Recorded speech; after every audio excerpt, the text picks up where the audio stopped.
Welcome, everybody. May 29th, Wednesday. John Aravosis here at the Aravosis Report, adjusting my camera as I always do. Good enough. Okay, welcome, guys. Hey, I'm going to adjust my light too. That's pretty good.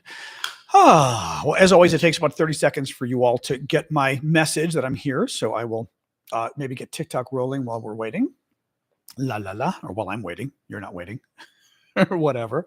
TikTok, go live. All right, hang on here. Boom, mirror. There we go. All right, and TikTok, I may even, there, make myself slightly bigger on TikTok. There we go. Oh, hey, Frank Thomas. Hey, guys. Welcome all. Happy Wednesday, I guess. Hey, Salt of the Earth. Good to see you, too. So how are we all doing today? It is a rainy, but decent, 72 actually. It's kind of a nice temperature in DC today, I must say. Oh, hey, Cormac, thank you for joining us. Hey, Robert, good to see you. DD, Jens in Sweden, Eve, I'm not going to mention everybody's name, but hey, guys, happy Wednesday. Boy, hi from Ireland. First gift from Alan. Thank you, Alan. Appreciate that. Where is this? Yes. We've got kind of it's not a big news day. It's not a small news day, I will say. Some interesting news across the board, but it's not a particularly, the Russians are threatening nuclear war again, whatever, right? Who cares? Thank you, Max Trex. I mean, seriously, we ought to, if TikTok were to allow it, which I'm sure they don't, thank you, Max, for the dancing flower. I'd have a drinking game for every time Russia threatens nuclear war. But again, I doubt TikTok allows such things, so we're not going to do it. So they have very Victorian values over there at TikTok. Hey, Elizabeth, thank you for the hearts. But in any case, yes. So, but there's several other stories too. Biden's once again being confusing about Ukraine policy. What a surprise. Oop, I'm going to adjust the light again. Thank you. Oh, is that Peace Dolis? Exactly. Peace Dolis. I remember your name now. With the heart. And who was the beret? Oh, Swan person with the beret. Thank you. Hold on, I'm still adjusting the light a little. That's pretty good. Because I've got to get the light. The light helps for you guys to be able to see me, but it's annoying. Thank you, Running, for the gift there. Thank you, Mary, as well. For me, the light's always kind of annoying me. Actually, I'll show you what it is with the light off. See, this is the light off. Now you see why I have lighting, right? And why you need lighting for shows like this. But it's annoying. Thank you, Ellie. It's kind of a bright light. And I was telling you guys once, when you go on TV, it's like this. When you go on television, I've done a lot of national television, CNN and other networks. I did a lot of Fox News at one point. The lighting is so bright in the studio. Like, it's much brighter than this that I've got. And it looks great. Because also, like, in my case, I should have lighting on this side as well. Because, like, you can see how on this side, it's a little, like on TikTok especially, it's a little darker. You should have light on, like, all sides to wipe out the shadow. It's so freaking bright. Thank you, Running. And it drives me nuts because from my eyes, it's a little bit of almost like I want my sunglasses on. But hey, these are the things I do for you guys. Anyway, hey, David in San Francisco. Anyway, guys, so welcome everybody. Thank you for coming to the show. This is my daily show. I do Monday to Friday, 6 o'clock Eastern time, US. Thank you, Danik, for the gift. Where we talk about the latest news from Ukraine. Sometimes we talk about other national news. I think as the election gets closer, we certainly will be talking about the U.S. election more and more. The way the show works is I will go through the stories that I picked. I sort of curate the news every day, pick the stories I think matter. Thank you, Derek. Stories that typically I think have a larger meaning to them, right? Stories that sort of tell you something a little bit more about what's going on, and then open it up to questions. Also, as the show's going on, I will still read the comments.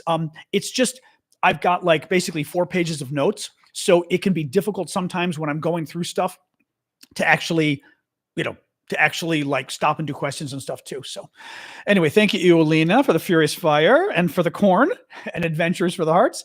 So let's get rolling, guys. Thank you, Mustard.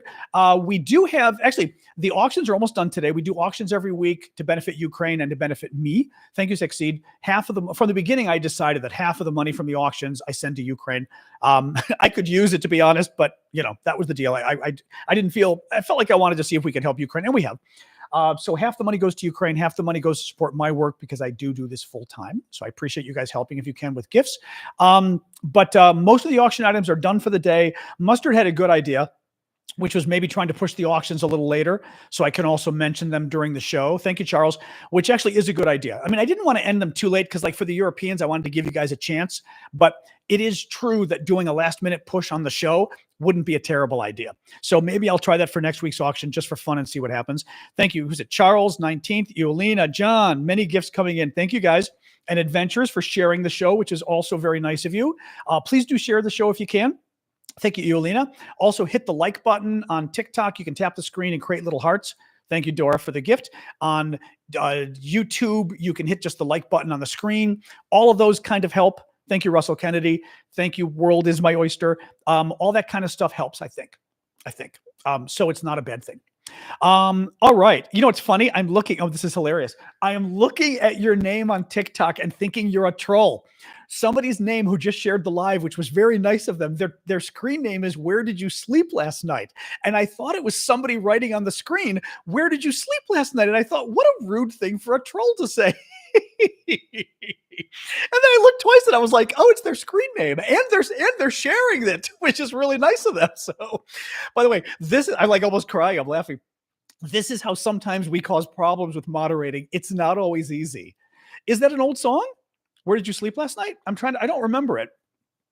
I mean, depending how old, I probably know it. But in any case, yeah, this is the problem with moderating, guys. It's sometimes I've had people joke before. Nirvana covered it. Oh, where did you sleep last night? Yeah.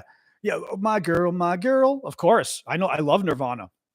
I wasn't even thinking of that. Yeah. Oh my God. I love Nirvana. Yes. Anyway. Okay. Now I know the song. Fabulous song. I didn't know that they did a cover. Whose was it originally? Didn't see who it was. I mean, I just never knew who it was. But in any case, yeah, so the auctions I was saying, there's only 2 auction items left.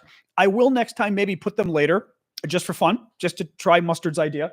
But the 2 auction items we have left are, I call it a Ukrainian voodoo doll, but it's not a voodoo doll, but it's a Ukrainian sort of folk art talisman. What were some of the words we were using to describe this yesterday? Basically, it's an item you make. It's a doll that you actually make. This is a doll, how it ends up. And it is meant to bring the spirits of your ancestors to protect your house. And Vlad, my friend in Ukraine, thank you, Pedro, for the gift, was telling me that they actually made one of these when his daughter was born. They made one and his wife put it in his daughter's crib, which I thought was really interesting. So this is a real thing in Ukraine. I just think it's kind of a cool folklore kind of thing, and like I said, this is a kit for making the doll itself. So we have this, and the other thing that is not finished auctioning yet is the trivet, as Ash calls it. I just do not know that name. Pot holder, as I'll call it, or hot plate holder that you'd put on a table. It is Ukrainian handicraft. Apparently, they make these things typically. I was asking Vlad. He goes, "Oh yeah, that's a very typical handicraft from southwestern Ukraine where he got it, and it's made from juniper, and it smells really nice. Once you put the hot pot on it or whatever on your table, it actually gives off a smell, which is really nice. Now, this one's interesting because it's got the one side. It has the other side as well, which is there he is, the cute little chipmunk or whatever it is with leaves and everything else. I do not like the chipmunk side because it's very cute, and I don't like very cute, but some of you do. But what's nice about this is, is it a hedgehog? I think it's a chipmunk. Why would it be a hedgehog? Why would that be a hedgehog? Seriously? Maybe a hedgehog. I guess it's Ukraine, right? It doesn't mean, oh, I guess that could be spiky. See, I was thinking it was like the chipmunk's fur, but knowing Ukraine, I guess it depends whether Ukraine has hedgehogs or chipmunks. I would never think of Ukraine. Actually, Ukraine might not have chipmunks. Okay, it's a hedgehog. Well, that makes it more masculine for my taste right there. But as I said, it's nice because I would use this side. You can use this side. So an anime hedgehog. That's the best way to put it, Rado. Rado just called it an anime hedgehog. I think that's actually the perfect description. Any case, this is the other item that is still up. As I said, it smells really nice because it's juniper. And as Vlad said, once you put the hot food on it, the hot plate, it actually gives off a wood smell, which is really nice. So anyway, we got those two items. Tomorrow, I will get the new auction items up, and hopefully we'll get more people bidding next week. So let's get rolling here, guys. Hello, welcome. Thank you, Christopher, for the gift. Today is day 825 of Vladimir Putin's special 3-day military operation. Now, I don't know if Dark Phoenix is here today. I was going to thank him for his gift on Monday that I did not see. Thank you, Jane, for the heart, and Christopher as well. I try to sort of thank you guys when the gifts go flying across the screen, but sometimes I'm in the middle of like reading something or whatever, or in a rant. And I'm also trying to look at both screens. I've got my iPad here for TikTok and my computer here for YouTube. Oh, there you are there. And I didn't see Dark Phoenix's. And a couple people told me, they said, Dark Phoenix got you a really nice gift on Monday and everybody thought it was so cool and you missed it. So thank you, Dark Phoenix. I apologize. I did not, at least I don't think I saw it if people said I didn't. Thank you, Martin. Thank you, Hannah. But I do try to call them out when I see them. So thank you guys. But as I said, sometimes if I'm in the middle of reading something, TikTok doesn't hold. I wish TikTok would hold them up longer on the screen. You know, like even just I would like, if I were designing TikTok, I'd have it be like, you know, have it stay on the screen for 10 seconds or 15 seconds or something, right? But TikTok is funny. Anyway, all right, guys, let's get rolling here. So today is day 825 of Vladimir Putin's special 3-day military operation in Ukraine. The first big story, thank you, Swan Person, is more countries are coming along telling Ukraine that Ukraine can use their weapons to fire into Russia. As you may know, NATO, at least originally, was not very thrilled at the notion of Putin, of Zelensky, using NATO weapons to fire into Russia itself. They were okay in principle with Ukrainians attacking Russians on Ukrainian territory. The Russians are occupying 18% of Ukraine. Many NATO countries, but Germany, I read recently, not so excited about it. Germany, not so excited about Ukraine using their weapons, German weapons, to attack Crimea in southern Ukraine, right? That the Russians are also holding. Thank you, Rock, for the hand heart. But up until now, really, up until the last month, NATO has been telling Ukraine, do not use our weapons to fire into Russia itself. Now, why would Ukraine want to fire into Russia? Thank you, Jeddah. Pretty obvious here. Let me show you in the map. Russia borders Ukraine, guys. Russia borders Ukraine up here. They also kind of border Ukraine right here. There's the Kerch Bridge connecting them, but the border is mostly around here. Russia right now has got tens of thousands of troops right up here along the border with Kharkiv, Ukraine. Kharkiv, Ukraine, second largest city, is like 20 miles maximum from Russia, 30 kilometers, okay? The Russians are across the border, and the Russians are firing into Ukraine. Thank you, Fred, for the gift. See, this is when the gift sometimes I don't see because I was looking at the map, but I caught it with the corner of my eye. Thank you, Fred. Appreciate that. The Russians are here across the border, tens of thousands of Russian troops. They've got artillery, and the artillery is shooting artillery shells into Ukraine. They're also shooting missiles and drones into Ukraine. The Ukrainians are not allowed to use Western weapons up until now to fire back at the Russians and blow up their artillery that's shooting into Kharkiv. I mean, think about it, right? The most obvious thing the most justified thing the Ukrainians could do is the Russians shoot an artillery shell from here at Kharkiv, and the Ukrainians respond by shooting an artillery shell back at the Russian artillery piece to blow it up. Obvious, right? Well, up until now, Ukraine has not been allowed to use NATO weapons to do that. And as you know, Ukraine has a lot of NATO weapons. It really crimps their style to tell them they can't use it. Well, recently, a number of NATO countries have said, you know what? Yes, you can start to use our weapons to attack Russia. Actually, just today, Finland, Canada, and Poland came out and said, go for it. Previously, the UK did it several weeks ago. France, a couple days ago, said it's okay. France put a little bit of a caveat saying, we want you to only go after targets in Russia that are currently firing into Ukraine. We don't want you going after targets in Russia, for example, that are other military targets. It could be military storage. It could be military fuel. It could be a military base. You know, we don't want you using our weapons to fire at other targets that are not firing at you. But if they're firing at you, feel free to take them out. The country that has not, and even Germany reportedly came around the other day when the Germans were with Macron. France and Germany had together with a summit.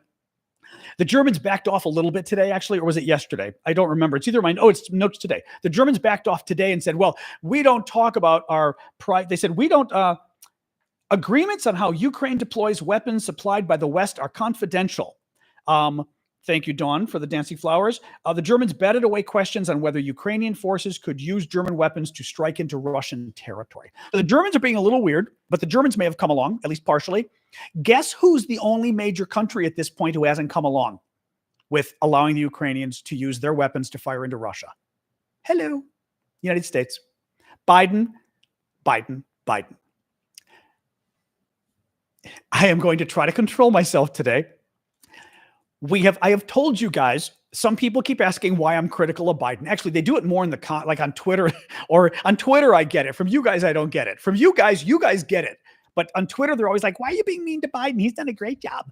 And I always talk about, thank you, Shelley, how Biden has screwed this up from the beginning by tying Ukraine's hands, not giving them weapons originally. Didn't even get Patriot missiles. Biden didn't want to give them Patriot missiles for a year. For a year, we didn't give them Patriot missiles. Almost a year. It was like December, right?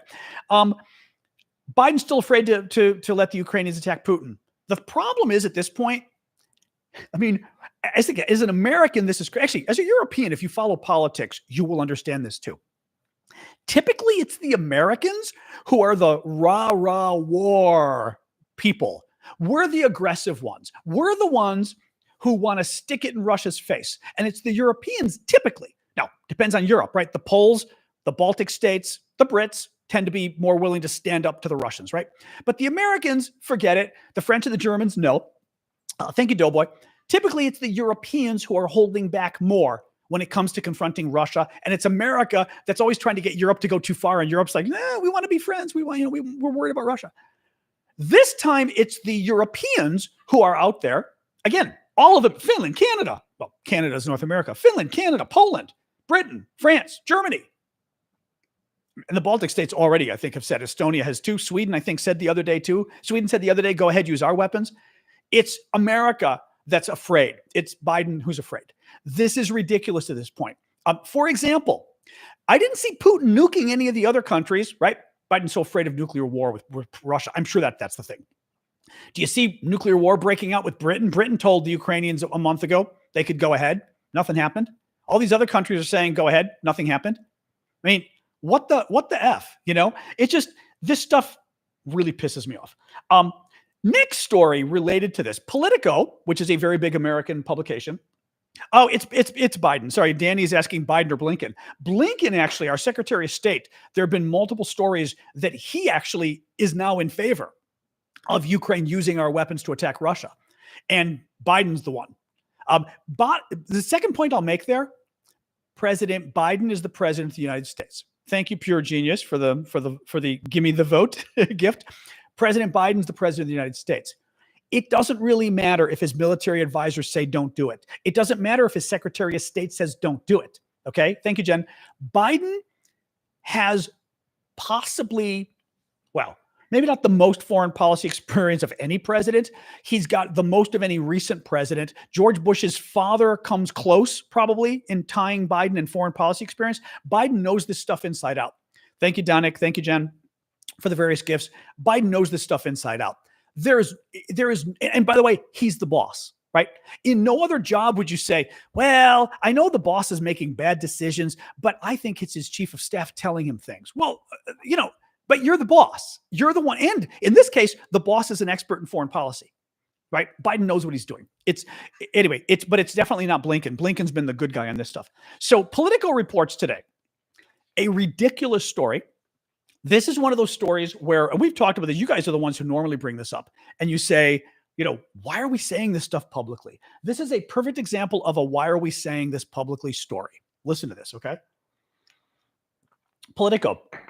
Two senior Biden administration officials say, two senior Biden administration officials on Wednesday opened the door to allowing Ukraine to use American-donated weapons to strike inside Russia. Now, you hear that and you go, wow, that's amazing. The article goes on and says, Secretary Blinken gave a statement, our Secretary of State, Admiral Kirby, who's a spokesman at the White House, basically National Security Council on foreign policy for Biden. Both of them gave statements basically saying, when asked about this, will the U.S. allow this? Both of them saying, well, in previous times, we've changed our minds sometimes. That's pretty much what I'm paraphrasing. That's pretty much what both of them said. I hear that and go, I couldn't give a flying fig. You've changed your mind sometimes in the past. Does that mean you're changing your mind? I couldn't care less. Are you changing your mind now or not? But they're not saying that. Well, after Blinken and Kirby, so after the White House official and our Secretary of State come out and put out these weird statements about how, well, sometimes we change our mind. You're going, okay, all right, listen to this. Two other Biden administration officials caution that no final decision has been made and that Blinken and Kirby were describing a general trend of American support for Ukraine during the war, one of initial caution followed by permission. So it goes on. It goes on. They were not necessarily guaranteeing a forthcoming shift. The topic is, quote, under consideration, a U.S. official familiar with the issue said. So basically, the Biden administration leaked news that they're not changing their mind. They're considering it, but there's no plans to change their mind. I mean, thank you, Jonathan. Do you get how frustrating this is? I mean, I think you do. Thank you, Snowblade. I don't know if I thanked you earlier for the gift. I mean, I think you do get it, right? It is the most. The other thing, too, is why would you release a story like this? I have a very hard time believing this story went public without the permission of the president, without the permission of his senior staff. Why would you want to put a story out there that frankly makes you look weak? It makes you look indecisive. This isn't a story that Biden's changing his mind tomorrow, right? Thank you, T-Bone. This is a story that the Biden administration may someday change their mind, but they're not doing it now. And you're going, okay. And by the way, that one line in the story to me is the most damaging. The story says, two other Biden administration officials cautioned that no final decision had been made, and Blinken and Kirby were describing a general trend of American support for Ukraine during the war, one of initial caution followed by permission. So they're admitting that the trend is that initially we do the wrong thing because we're too cautious, and then later on we do the right thing in helping Ukraine confront Russia. That is not the way you run a war. That is not the way you run a war. You don't run a war with not to mention, if you're admitting that every decision you make, like every time you make a decision practically, right? You go, I do ASMR. That's funny, Julian. I would have never thought my voice was ASMR, but I'm very glad to hear it. Thank you. Maybe it's probably my good microphone. I have a very good microphone. Well, I've always said with this microphone, I could do the really soft talk and talk about Ukraine like this. my sultry Ukraine report. That might put you to sleep. But you know what I mean? Like, why? We need the Biden of the 90s when Yugoslavia happened. Honest to God. CP79 says reports are coming in that the Crimean bridge is under attack. The Kerch bridge. Just for fun, I can look back here and see. Let me see here. I'm going to pull this up on Twitter. I follow a lot of the defense guys and gals on Twitter. No, it may just be, well, who knows though? Hopefully it's under, I mean, it's always nice to have it, for the Ukrainians to be trying to take it down. It's an important bridge. Let me see here. Explosions in Kerch right now. St. Javelin is saying that. Correct. Yep. Or not saying that. Correct. I am CIA. Oh, Stephen King. I wish I was CIA. Are you kidding? I've always wanted to work at the CIA. Never did because of the gay thing. I was too afraid to go there because we weren't allowed once upon a time. But anybody out there? I'm getting older, but I'd still love to work for you. So there. Yeah. So there are explosions at the Kerch Bridge. Number of different places reporting it. But no, it's literally just happening right. It's happening. It's been happening the last half hour. Listen to this. The movement. Oh, wait, was this? Last half hour. The movement of vehicles on the Crimean bridge is temporarily blocked. We ask those who are on the bridge and in the inspection zone to remain calm and follow the instructions of the transport security officials. Interesting. Attack comes. Interesting. Well, this is interesting, guys. This is interesting. This may be a major attack on the bridge. I would not get excited about it yet. Multiple reports of inbound Russian strikes in Kharkiv. At the same time, explosions are being reported near the Kerch Bridge. The bridge is now closed and air raid sirens are going off. Well, let's see, guys. Let's see. Now, just because there's an attack near the bridge doesn't mean who knows, right? Let's see. Let's see. I hope it's a good one. Not going to guarantee, right? Google shows the bridge is temporarily closed. I love that Google provides those kind of updates. That's so crazy. That's just so bizarre that like we can check Google and see how a bridge under attack in Ukraine is doing, very weird. In any case, yeah, I'm just going to move on from the Biden stuff. Thank you, Jen. It just infuriates me. It just absolutely infuriates me. Well, actually, Donik, this is interesting. Donik says they want to stop the flow of weapons, et cetera. That's why the bridge is being attacked. The thing is, there was a story the other day that the Russians aren't really using the Kerch Bridge for very much right now. Earlier in the war, the Russians were using the bridge a lot. So basically, Putin built this bridge back in 2018, maybe 19. I think it was 18. And it's like a 12-mile bridge, 18 kilometers, something like that, connecting Russia over here to Ukraine over here. So there was a waterway connecting the land, and Putin built a bridge over the waterway. Well, this is Russia over here. The Russians use the waterway, the bridge, to bring weapons, troops, military equipment, right, tanks, everything, to Crimea to hold this territory in the south, and to move it up here to help the Russians hold these territories as well. Since then, right, the Russians have built a railway, a new railway. Russia's over here, going from Russia all the way here into southern Ukraine, go to Crimea. There's also a highway here. And at least the reports of maybe a month ago were that the bridge was not being used too much right now, that most of Russia's traffic for bringing in weapons and supplies and everything were coming via the highway and the new railroad up here. That's one reason why you might not hit the bridge, because right now it's not clear how much help the bridge is giving the Russians. But who the hell knows, right? I mean, who knows? The other thing is, and I've talked about this before, Ukraine only has so many weapons, right? I mean, and you know this. I mean, we're always talking about whether Ukraine has enough weapons, right? They only have so many weapons. They don't have an unlimited supply. If Ukraine uses, say, 12 ATACMS missiles to go after the Kerch Bridge, those are 12 missiles it can't use for something else. Ukraine needs to make a decision every day when they fire their weapons.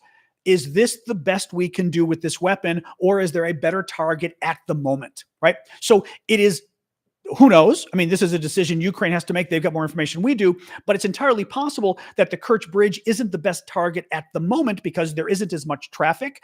And the other big thing, the Kerch Bridge supplies Crimea, among other places. Some of the thinking is that the Ukrainians may not want to attack the Kerch Bridge until they're making a huge assault on Crimea. This assault on Crimea, they were hoping it would be the last year when they had the counteroffensive. It didn't work. Next year, maybe. But it doesn't look like Ukraine's making a big assault on Crimea right now. Now that I'm saying it, of course, they will or something, but it doesn't look like they are. It's not clear they want to take out the bridge right now because it gives Russia time to fix the bridge, right? You'd want to take out the bridge at a time when Russia needs it the most, and the time Russia will need the bridge the most is when Ukraine's making an attack on Crimea.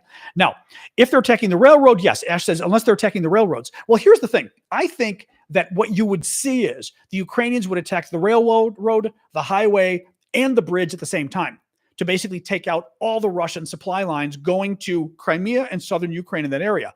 But there's another factor. Why take it out today when the Russians are just going to fix it? Now, maybe it takes them a while to fix it, right? We know the railway took them a couple months. A road might take them a month. I don't know. Maybe a little less. The bridge, it depends where they hit the bridge. If they hit the bridge just on the top road, Russians can fix it pretty quickly. If they're able to hit the support beams and the support cement going into the ground, that's hard to fix. Thank you, Kronos. But you want to do all that damage right when the Russians need it the most. And the question becomes, is now when Russia needs this the most, or is it when Ukraine is launching a massive assault on Crimea, which might not be for a year? Anyway, who knows? I mean, this is all just conjecture. Thank you, Colin. But it's very interesting. It's very interesting. So it's possible. I mean, we know there's some attack going on. The question is how big of an attack. I also wonder to what degree whether some of this could also be the Ukrainians. Well, there's a couple things. This could also be a feint, F-E-I-N-T. Ukraine could be pretending to attack the bridge when they're attacking something else, right? Send a couple drones or a couple missiles just to freak the Russians out. And like I always say, like the eye of Sauron in Lord of the Rings, right? Sauron's eye goes, but the Ukrainians are actually doing something else in another part of the country, attacking Russia, going after Crimea, doing something else. So that's possible too. This could be to get the Russians' attention and take it off of something else. Anyway, JR says, wouldn't dropping the bridge force all military and civilian supplies to the one military railroad? Yeah, I mean, it would, in principle, it would force them to go to the railroad and the highway. The highway is important too. One thing I had asked several months ago was, or maybe I didn't ask, but I was reading about it, of why isn't it, Katya, you are very welcome. Thank you for, obviously you guys are the ones doing the fighting. I'm assuming you're Ukrainian. One other way the Russians can send weapons and supplies is coming across the water. They can use ferries and boats and things. This is all Russia over here, right? They could send supplies from Russia over here through here. They could send supplies from Russia over here and come through the straits. The problem is Ukraine has done such a good job with their boat drones, taking all of this out, that basically it's unsafe for the Russians to use boats to ship supplies. So this is true. If the Ukrainians took out this, the Russians would be forced to use the railway and the roads, and we hope that then they would go after that as well. I don't know, Iggy, this war could take a decade. I mean, because Iggy was asking my best guess at when the war will end. The problem is there's too many variables, right? If Ukraine or Russia don't stop fighting, the war doesn't end. Russia could say today, well, we're not fighting anymore. We're happy with the land we took. And the Ukrainians go, okay, great. Thank you, Ahau, for the furious fire. The Ukrainians go, okay, good. You stop fighting. We're going to blow the crap out of you. And we're just going to kick you out of the land you're occupying while you don't fight. That's great. That means the war doesn't stop, right? If the Ukrainians were to say, oh, we're going to stop. I mean, I guess the Ukrainians could say, but Ukraine's not going to stop fighting. What, are they going to give up 18% of the land that the Russians are holding? No country would do that, right? Russians stole 18% of Ukraine. The Ukrainians aren't going to stop. So this war continues until Ukraine wins, I think. That's what's going on. And that could take a very long time, especially because the U.S. doesn't really want Ukraine to win. Biden is afraid of pissing off Putin. And as long as we remain afraid of Putin, we're not going to help Ukraine sufficiently. And by the way, it's not just Biden. Early on, it was the Germans and the French were just as bad. The Germans and the French might have even been worse than Biden at the beginning. The French have gotten better, although the French still need to provide more weapons. The Germans have been kind of terrible, but at the same time, Germany has been the second largest military donor to Ukraine, which is a big deal, right? So I'm not going to knock Germany for that. But Germany also plays a lot of the same games, the Scholz government in Germany, that Biden plays. There is this constant fear factor going on of German support and American support to Ukraine, and it's got to stop. So the problem is, as long as we don't want Ukraine to win, and so far we don't, we want Ukraine to tie. We are terrified, at least America is, German, I think Scholz is too. We are terrified of Ukraine winning the war and kicking Russia out completely, because then Vladimir Putin will get angry. And if Putin gets angry, who knows what he'll do? Honestly, if he gets angry, he's not going to do anything, I think. Because, again, what's he going to do? Use nukes? We've got nukes. Okay? Really? Really? Good luck. Really pisses me off. Really pisses me off. Anyway. Very annoying. More news here. We're only a little bit into the news. It's funny. I didn't have too much news today, but we've been discussing it a lot. So, how is Ukraine making money to fund the war? They're running their economy. I mean, what do you mean? How are they making money? They're literally running the Ukrainian economy and taxing their citizens. The problem is Russia's killed a lot of their citizens. Russia forced a lot of their citizens to leave the country. Russia forced a lot of their citizens to move in the country from one side to the other. Thank you, Steve. Imagine you. For a lot of us, we couldn't just pick up and leave the country and keep our job, right? How would you keep working? Well, if you're not working, you're not being taxed, right? So the Ukraine's not making money. If you have to pick up and move across the country with your family in an emergency, again, you're not working. So all of a sudden, you're not making money. The Ukrainian government's not getting taxes. Russia's bombing businesses. We know Russia has been going nonstop bombing civilian targets, which is an ongoing war crime because they're doing it on purpose. Every time Russia bombs civilian targets, they're destroying businesses. They're destroying workplaces. They destroyed that home improvement store in Kharkiv this weekend that killed, now the total's up to 19 people now. Well, guess what? Everybody who worked at that home improvement store is no longer working at that home improvement store. They lost their jobs. Every company that sold their goods in that home improvement store is no longer selling their goods in that home improvement store. So every company that was doing it has now lost money, has now lost business, and may have to lay off some people. All of that means Ukraine ends up having less and less and less money in order to finance the war, which is why all of us have been helping. So, well, hopefully that's good, Sergio. Sergio says he's heard that the economy in Lviv, which is Western Ukraine, has been doing quite well. Hopefully that's true. Now, any case, I mean, I don't disagree with you. I'm saying, I just don't know about it. But yeah, hopefully that's true. But nonetheless, we've been, lending money even better. If we're lending money, that's fine. European Union's helping. The International Monetary Fund is helping. A lot of international organizations are helping Ukraine to stay afloat. All right, let's keep going here. What was this? Oh, so really weird Trump story today. So Donald Trump said at a fundraiser recently, according to the Republican donors, mega donors. So he's at a mega donor fundraiser, like big rich people giving $1 million, this kind of stuff.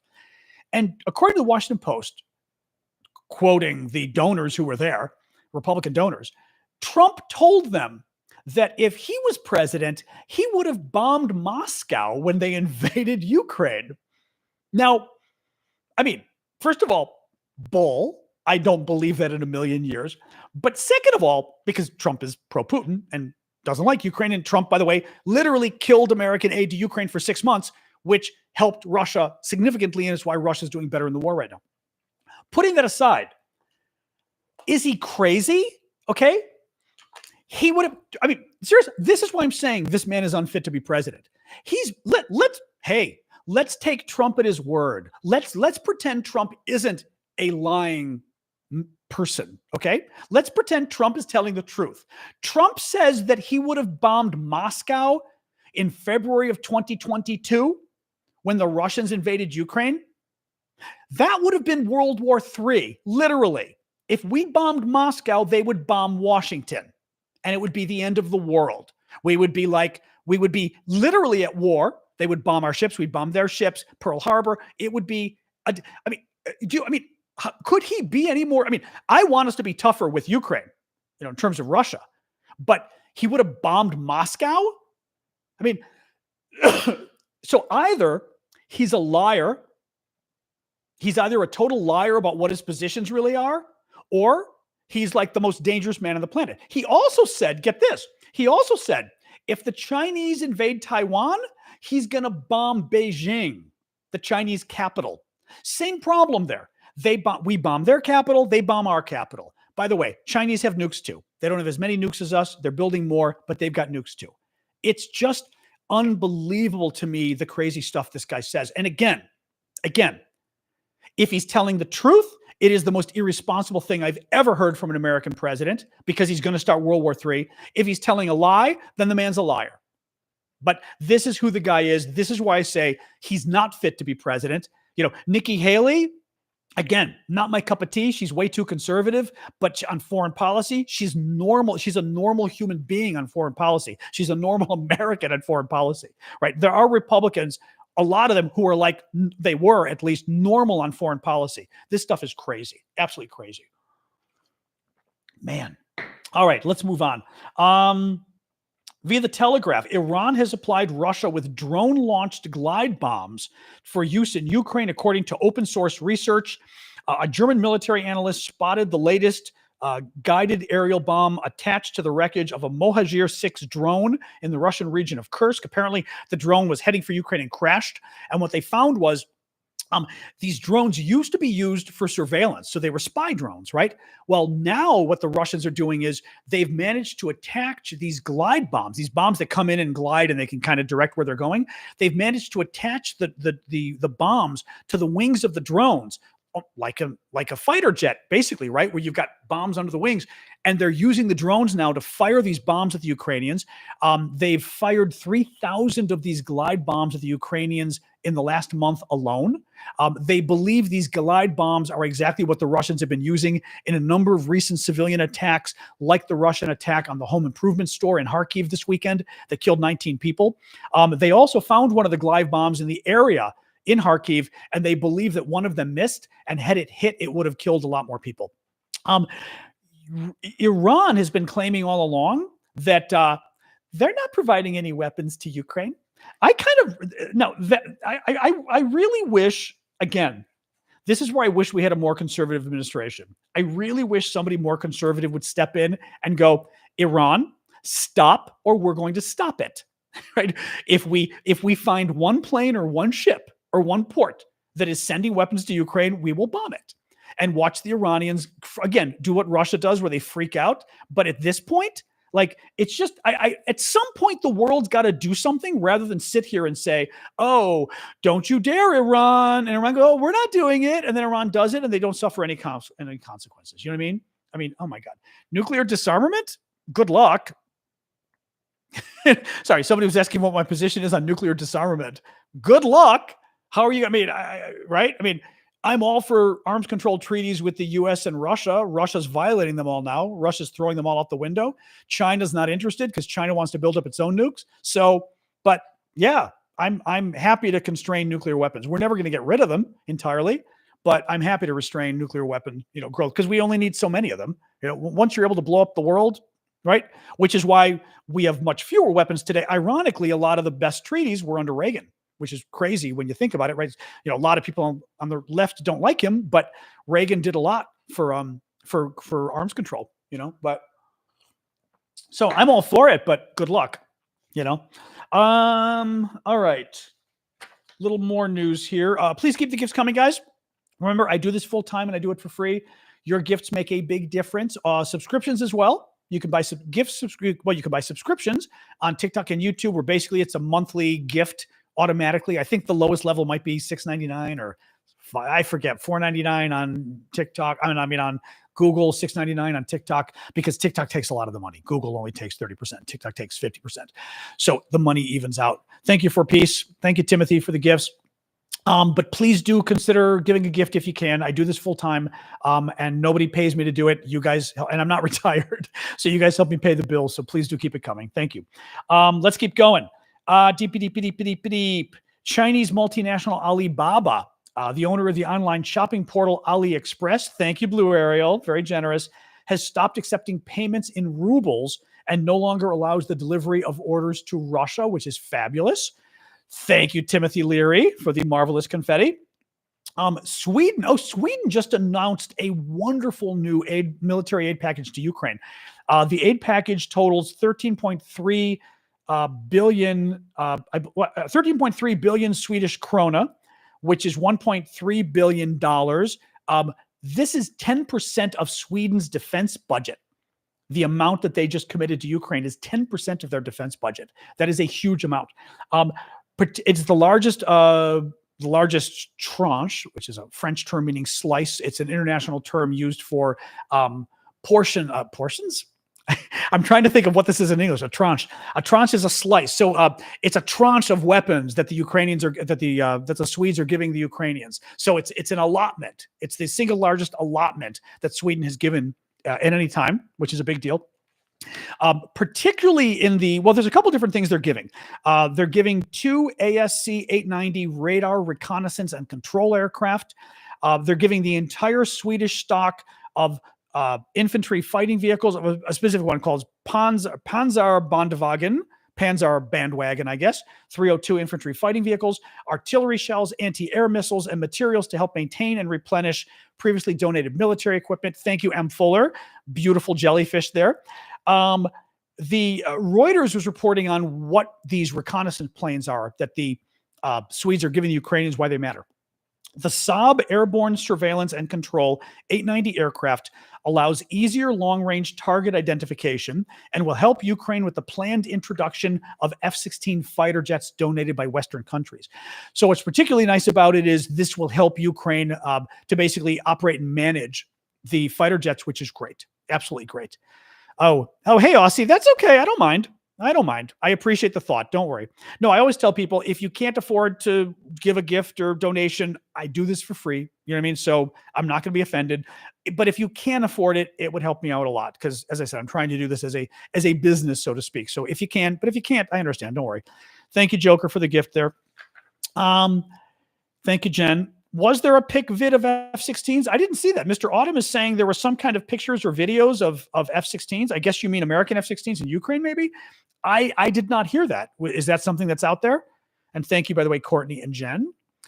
And hey, Alex from the front line in Ukraine. Wow. Well, hang in there, Alex. We are all with you. Nice of you to check in. Be careful. Don't let anybody see you, obviously. And thank you, Tom.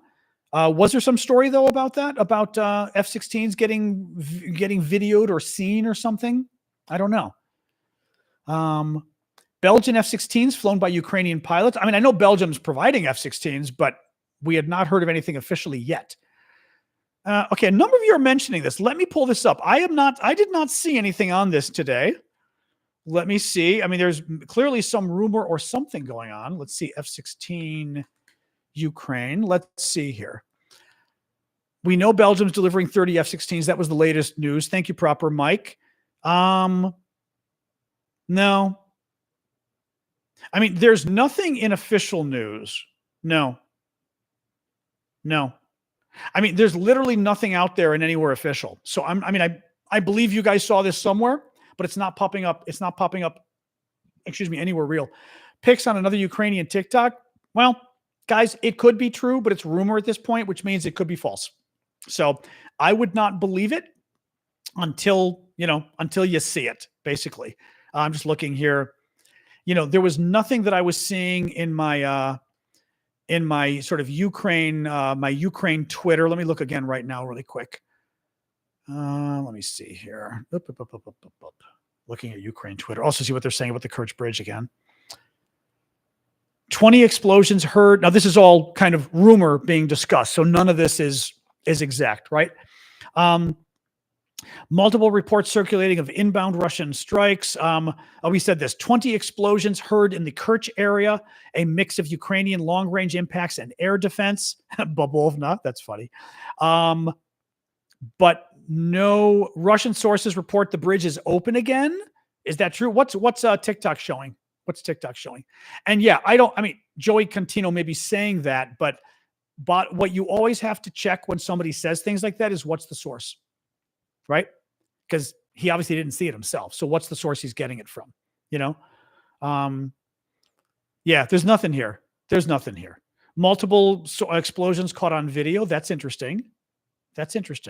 Okay, but nothing. There's still nothing, guys. Nothing yet with regards to what's going on with the attacks on the Kerch Bridge, but also F-16s. There was an escort from Ukrainian pilots while in Europe. Okay. That's nice, but not really relevant. Right? Ukrainian pilots extorted the Ukrainian president's F-16s. That's nice. I mean, I guess what it does mean, at least, which is good, it means some of these guys finished their training and know what they're doing. That's good, right? So it's not a bad propaganda thing and morale thing, I would say, for Ukraine as well, to show that, right? But that's the thing. It doesn't matter if he uses good sources, Brendy. I mean, the thing is, you always need to know what sources are being used, because people grab stories off of Twitter and they share them, and they're not always looking at who the source is. I always say this, right? You got to know who the source is. So yeah. But again, people were saying pictures of F-16s, making it sound like they were flying in Ukraine. Now we're hearing there were F-16s maybe in Europe that were being flown by Ukrainians on a test run. Thank you, JR. That is a different story than what we were told 5 minutes ago. That is why, in the end, I would say I am correct that you got to get the whole story before you necessarily, believe it. If the story sounds kind of like, that sounds kind of wild. Exactly. Not flying in Ukraine. That, again, thus my skepticism when the story initially we said flying in Ukraine. Yeah. No, that's okay. But it did sound like that's why I took what you said as meaning they were flying like pictures of F-16s. I'm like, in Ukraine? Yeah. In Europe, that's still good though. That's still very good. Because again, it means the Ukrainians have reached the level of competence that they can fly the planes with no problem. And obviously they can be trusted to fly the planes. That's all good. So thank you, Luis. They were in Poland. That's interesting, Michael. Oh, that's kind of fun if they were in Poland. That's kind of bitchy of the Poles to be doing. I like that. Interesting. Very interesting. Oh, bye-bye. I got him myself, Ash. He was annoying me. Anyway, well, that's interesting. Poland, that's very interesting. Well, good. You just got him. Oh, I got him at the same time you did. That was very funny. I got annoyed. Well, I muted him first and then I zapped it publicly. But yes, he was annoying me. Poland said their weapons can be used to hit Russia. Yeah, Poland's one of the good guys. Not most big European countries have. I mean, less big ones like Estonia have too. I'm sure the Baltic states have all said this at this point, you know? So what else we got here? Finally, last story, more nuclear threats from Russia. Woo! Guys, as I've said before, never, ever, ever care when Russia makes a nuclear threat. Never, ever. Yeah, governments have to care. It's their job. You should not care. This is utter bullshit yet again from the Russians. I'm going to read you this because I think I bring a story like this up not to share Russian propaganda and scare you. I bring a story like this up to show you who the Russian government really is, to show you how silly they are, how childish they are, and how empty their threats are. That's why I bring up this story. The Russians love me sharing this story because they think, oh, it's scaring people. I want you to take the opposite from this story. I want you to hear this story and go, this is an absolute joke, right?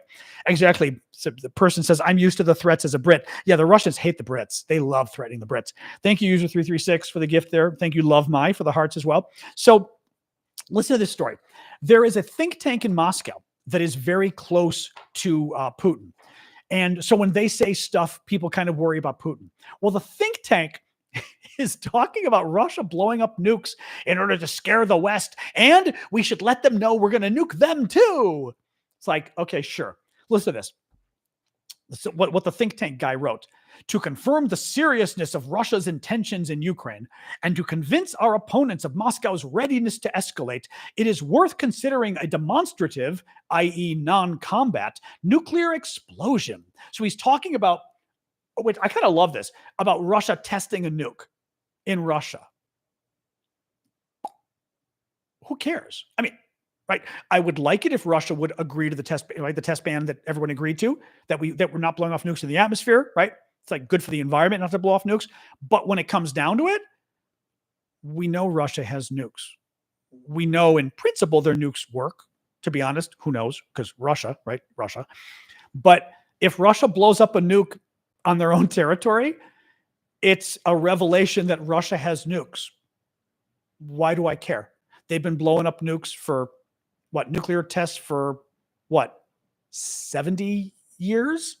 Right? I mean, didn't Russia stole the bomb from us in the early 50s, right? So 70 years Russians have been doing nuclear tests. Why do I care if Russia does another nuclear test? So that's the first thing. Again, you hear the story, oh my God, they're threatening nukes. And you go, they're threatening to do a nuclear test. Okay. And it's going to scare, listen to this. The political and psychological effect of a nuclear mushroom cloud, as if we've never seen one before, right? A nuclear test, which will be shown on live TV all over the world, will hopefully remind Western politicians of the one thing that has prevented wars between the great powers since 1945 and that they have now largely lost: fear of nuclear war. Here's the problem. The Russians just did what we call a self-own on that one. It's like a self-goal. When you kick the ball into your own net, they're admitting that if they do a nuclear test, it will remind the West that Russia has nukes and that America has nukes. So do the Brits and the French. Thank you, Jeremy. And because we will be reminded that the Russians have nukes and we have nukes, we will never use the nukes because right? They say the nukes will never be used as long as both countries remember that both countries have them, because we'd kill each other. Well, if the Russians are admitting that what has kept the peace is America and Russia being afraid of each other's nuclear weapons, then why should we be afraid of Russia's using their weapons first? Because the Russians just admitted they and us both are terrified of using our weapons first because we know the other guy will hit us back. The guy just said, right, that Russia and America will not use their weapons, and we haven't for 70 years because we know the other person will hit us back. But the Russians want to use the weapon in a test to make us think that they'll hit us first. I mean, he's contradicting himself. He's basically admitting that in fact the Russians are afraid of us too. Okay, he goes on. The final thing is insane what he suggests, because this is literally nuclear war. And again, the Russians are never going to seriously propose nuclear war, because if there's a nuclear war, they will die. We will die too, but we will wipe their country from the planet if there's a nuclear war, and they will wipe us too.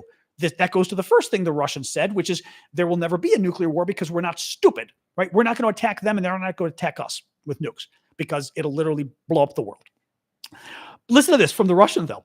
He suggested Russia also initiate strategic nuclear exercises. This is the best part. Warn any country whose weapons are used by Ukraine to attack Russia that Moscow reserves the right to strike that country's targets anywhere in the world. And okay, so first, the Russians, by the way, warned this a couple weeks ago, that they would, like, in other words, they'd attack Germany or they'd attack France or Britain or America if our weapons are used against the Russians. Well, first of all, if you did that, it would be a declaration of war and we would bomb the crap out of you. So you're not going to do that, actually, because the one thing, forget nukes. Russia is literally this big compared to NATO. Russia is a pissant compared to NATO. NATO would destroy, and I'm not saying this with bravado. I'm saying this as a fact. Ask any of the military folks with us today during the live. We would destroy Russia if we went to war with Russia. NATO would destroy Russia. The last thing the Russians want is to attack a NATO country. It would never happen in a million years. So that threat is just simply stupid. It's absolutely stupid. That's the first thing. But they go on. So we should warn them that Moscow reserves the right to strike them anywhere in the world. Here's my favorite part. And warn that Russia could use nuclear weapons if that country retaliates conventionally. This idiot wants Russia to say that if your weapons are used in Ukraine against us, right, to attack Russia, we will attack you. And if you attack us back, like we'll attack NATO. If NATO attacks us back, we're going to nuke NATO. Really? Why would you nuke NATO when you just admitted in the previous sentence that the fact that we can nuke you back has been stopping us from nuking each other for 70 years? You're not going to nuke NATO. NATO's got nukes and will kill you, right? They're not going to nuke NATO. It's ridiculous. But this is what the Russians do. It is, guys, it is this. I was talking to Callum about this recently because we were trying to debate, like, is it crazy stuff from the Russians or are they just playing a bluff? I think they're playing. I don't think they're crazy. I don't think they're very nice as a government, but they're not crazy. But this is a bluff, right? I mean, seriously, I would literally, I mean, I do kind of wish I were president because I would literally publicly laugh at these people. I would get up there and go, hardy, har, har, har. You're going to nuke us? Try it, right? You got 6,000 nukes. We got 5,000. Well, a lot of ours are in storage, right? But we've got nukes too. You nuke us, we're going to nuke you. That's it. You attack Chicago, we're going to take out St. Petersburg. And a couple, 10 million people will die. Okay? I mean, I just don't even understand. I don't even understand. But somebody needs to tell them this. Maybe we're telling them privately, because it is kind of, publicly, maybe you don't need to do the bravado public. I'm tempted to, but you don't need to do the bravado publicly. I'm sure privately we are telling them, but I think publicly only because they're trying to scare people all over the world. And somebody needs to stand up to them and go, just shut up already. Just shut up. You're acting like a child. You're acting like a B-rate power. You want to be respected around the world, then don't act like a child. But suggesting you're going to nuke us, if you nuke us, we will nuke you and you will all, but that's the quote. If you nuke us, we will nuke you and you will all die. Thank you, Storm K. End of discussion. And watch, what are the Russians going to say in response to that? That's the quote. That's the quote. Thank you, Vicky, for the dancing flower. That's it. It's over. But that's why I'm saying, this bullshit from the Russians where they're constantly threatening nuclear war. You and what army? Really? Again, we've got nukes. The French have nukes. The Brits have nukes. Not only that, and this is really important, and this is an important point that I haven't mentioned recently, because if you don't, I mean, I actually did arms control issues when I was in the U.S. Senate. I had a top secret SCI security clearance, code word. The documents that Trump was keeping at Mar-a-Lago. That's the security clearance I had. That's how high it was, doing arms control. And one of the most, if not the most important aspect, really, of deterrence between Russia and America so we won't kill each other is that the Russians, the Americans, the Brits, and the French all have nuclear weapons on submarines. We have nuclear missiles on submarines. Submarines are next to impossible to locate. I don't know. I always forget. We always talk about this and I forget. I don't know if we've got 14 submarines or something. The Brits, what did we find out last time? You guys have like 5 or 6 operational. The French maybe have 4. Do the French have as many as 4? It's something like that. But the Americans have got like over a dozen. We have hundreds of nuclear weapons. They're hidden at not the bottom of the sea, but they're hidden under the sea, a couple thousand feet. maybe 1,000, a little bit more. And the Russians are never going to find them. If Russia were to surprise us and nuke America, Britain, and France as a surprise attack to get rid of us, let's pretend they even killed all of us. Okay. I mean, let's pretend worst case scenario. They kill all of us. Our nuclear submarines, the French nuclear submarines, and the British nuclear submarines would wipe Russia from the map. And the Russians know it. I do not want this to happen. It would be very bad for the world if it happened. But the Russians know that is what would happen if they nuked us. That is why they will not nuke us. That is why comments like this, I think actually, comments like this have got two audiences. One, you guys, because they're trying to scare you into not supporting Ukraine. Two, actually three audiences. Two, Biden and the Germans. Thank you, Annie, because Biden is afraid of this. Biden, clearly, Putin has gotten inside Biden's head and scared the hell out of him. So this stuff works with Biden. And three, the audience is Russians, because the people who really have no clue what's going on are the Russian citizens. The Russian citizens hear this and go, yeah, we're going to nuke the West. Yay. I mean, thinking like they could get away with it, as if we're not going to nuke them back. Exactly. If this war happens, we're all dead. That's exactly right. That's why it's not going to happen. We are never going to attack Russia first with nukes, and they are never going to attack us first with nukes, because we'd kill each other, and we know we would, and that has kept the peace. As the Russians admitted, that has kept the peace for 70 years. Now, I will say this, and they know this, just talking about nuclear weapons is scary. Just talking about nuclear war is scary. It scares you, right? Even if I tell you don't worry, we're talking about it. Thank you, Clark. P. Clark, thank you, Annie, for the gifts. And that, in the end, is their goal. They just want to screw with you, tighten the nut, tighten the screws, scare you. And frankly, like I said, it's about freaking out Biden. That's all this is. But it's so childish. Thank you, Ginger, for the corn. It's just really, I don't think so, Steve. I mean, is Biden scared of Putin or playing a long game to deplete Russia? The problem is, here's the thing. You deplete Russia more if you gave Ukraine more weapons, if you gave Ukraine better weapons. Thank you, Decamus, whatever, for the hearts, right? I think, and thank you, user 993 for the rose. I think you would deplete Russia even more by giving Ukraine more weapons and giving them weapons sooner. Giving Ukraine Patriot missiles at the beginning of the war and not waiting 9-10 months would have depleted more Russian missiles. It would have saved more Ukrainian lives. It would have saved more Ukrainian military, which would have made it harder for, right? I mean, the more we help Ukraine, the harder we make it for Russia. That's my concern.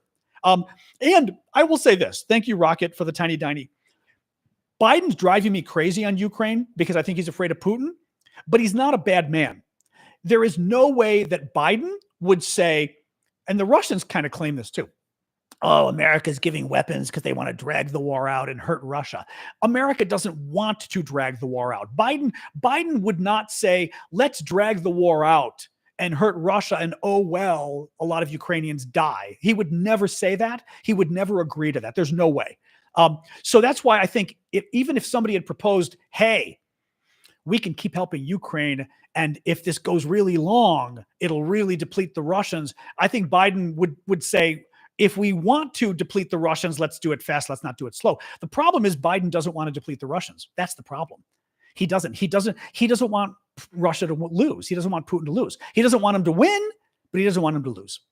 That's the problem. That's the problem. Dave Ball, that's just not true.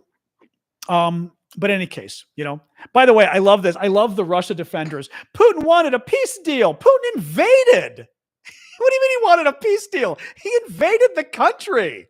He literally invaded for no reason. He wanted a peace deal? I love that. It was like Hitler wanted a peace deal. No, he didn't. He invaded. You're out of your mind. You guys are such trolls. I love that. He wanted a peace deal. Sure. That's why he invaded and stole all their children and took 18% of the country hostage. By the way, Putin's peace deal, taking 18% of the country hostage, Biden is a foreign policy expert, but he's older and he's scared. And it's really annoying. I thought he was going to do much better because he is a foreign policy expert, sadly.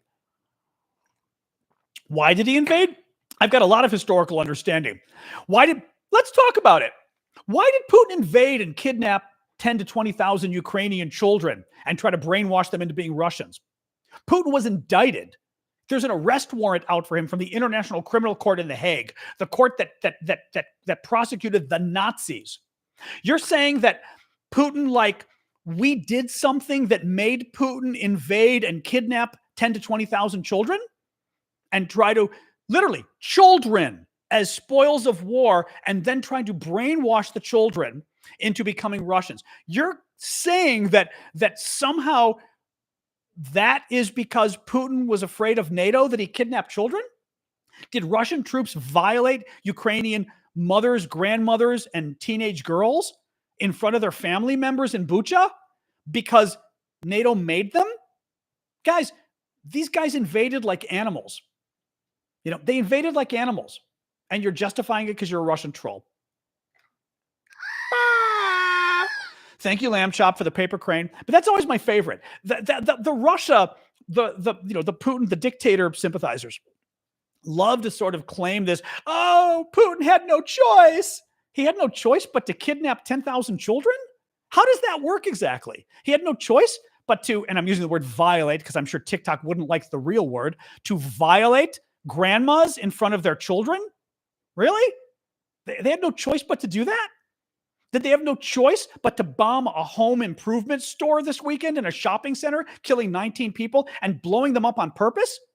Did the Russians have no choice but to kill Ukrainian civilians on purpose? They've been bombing apartment buildings, and then they wait 10 or 15 minutes until the ambulances arrive, and then they bomb again so they can kill the people in the ambulances.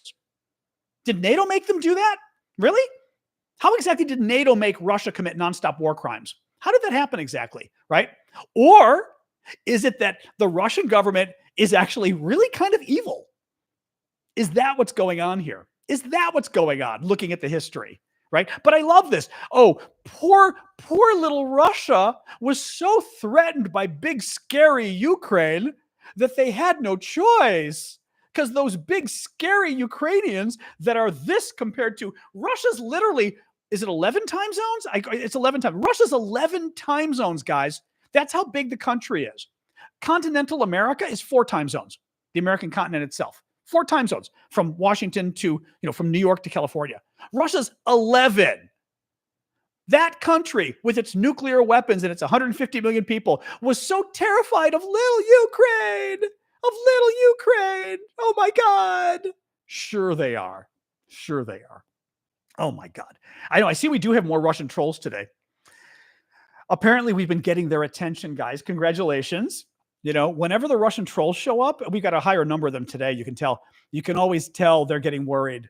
Usually it's stuff in the news, too, that's scaring them, that they've been given the orders to kind of come and do stuff, Yeah, no, I mean, it's just, but I love that, though. I just love when people try to defend, when the Russia defenders sit there and go, poor Russia was so scared of Ukraine. They didn't have a choice. You're like, no, they weren't. Like, seriously? No offense to the Ukrainians, but the Russians weren't deathly afraid of you, right? They wouldn't have invaded. They wouldn't have thought they could win in 3 days if they were deathly afraid of you. Now, today they should be deathly afraid of you because you kicked their ass. But that first week, the Russians thought they were going to win in a week.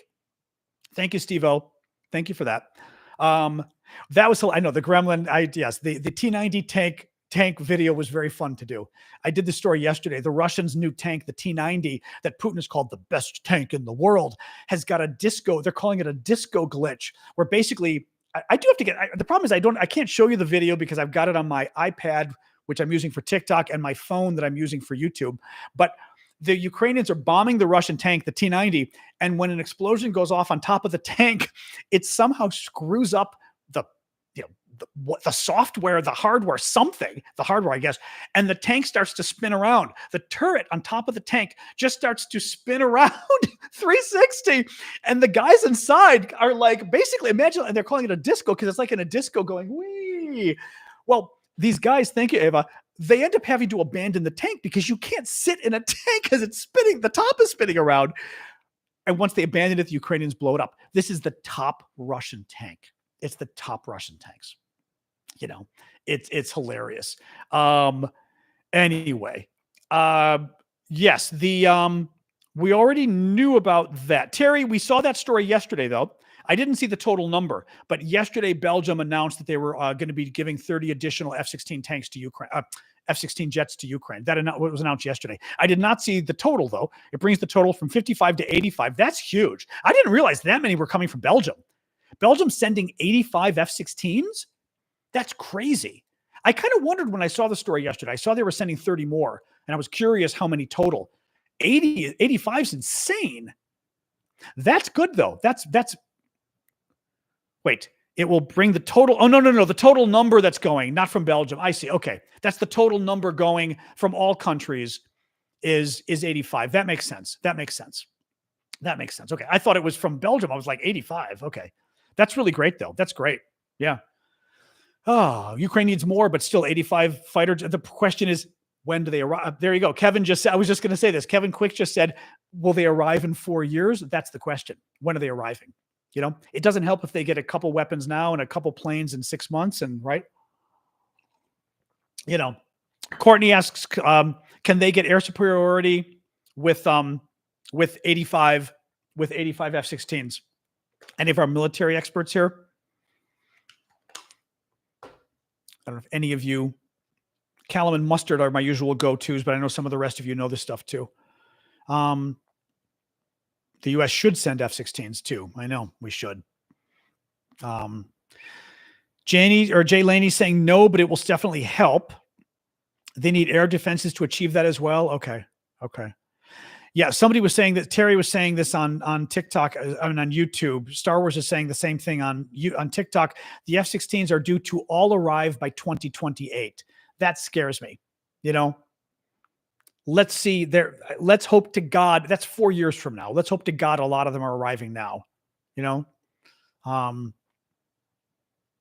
But and also, by the way, this is why it was just BS for Biden, and frankly, the Germans were a problem here too, holding back on providing F-16s to Ukraine, because we didn't agree until like last summer or whatever it was, 2 years into the war. Well, not 2 years into the war, a year and a half into the war. We didn't even agree to start sending F-16s.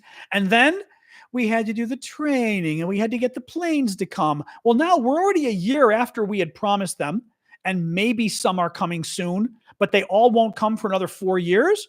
This is why it's bullshit, frankly, to wait a year and a half to make these strategic decisions about Ukraine, right? This is, again, why I criticize Biden. It is not like, oh, he waited a year and a half, but then he made the right decision. By waiting a year and a half, he delayed F-16s arriving to Ukraine for a year and a half because they're not coming for a long time, a lot of them. Tanks, the same thing. We waited a year to agree to send tanks to Ukraine.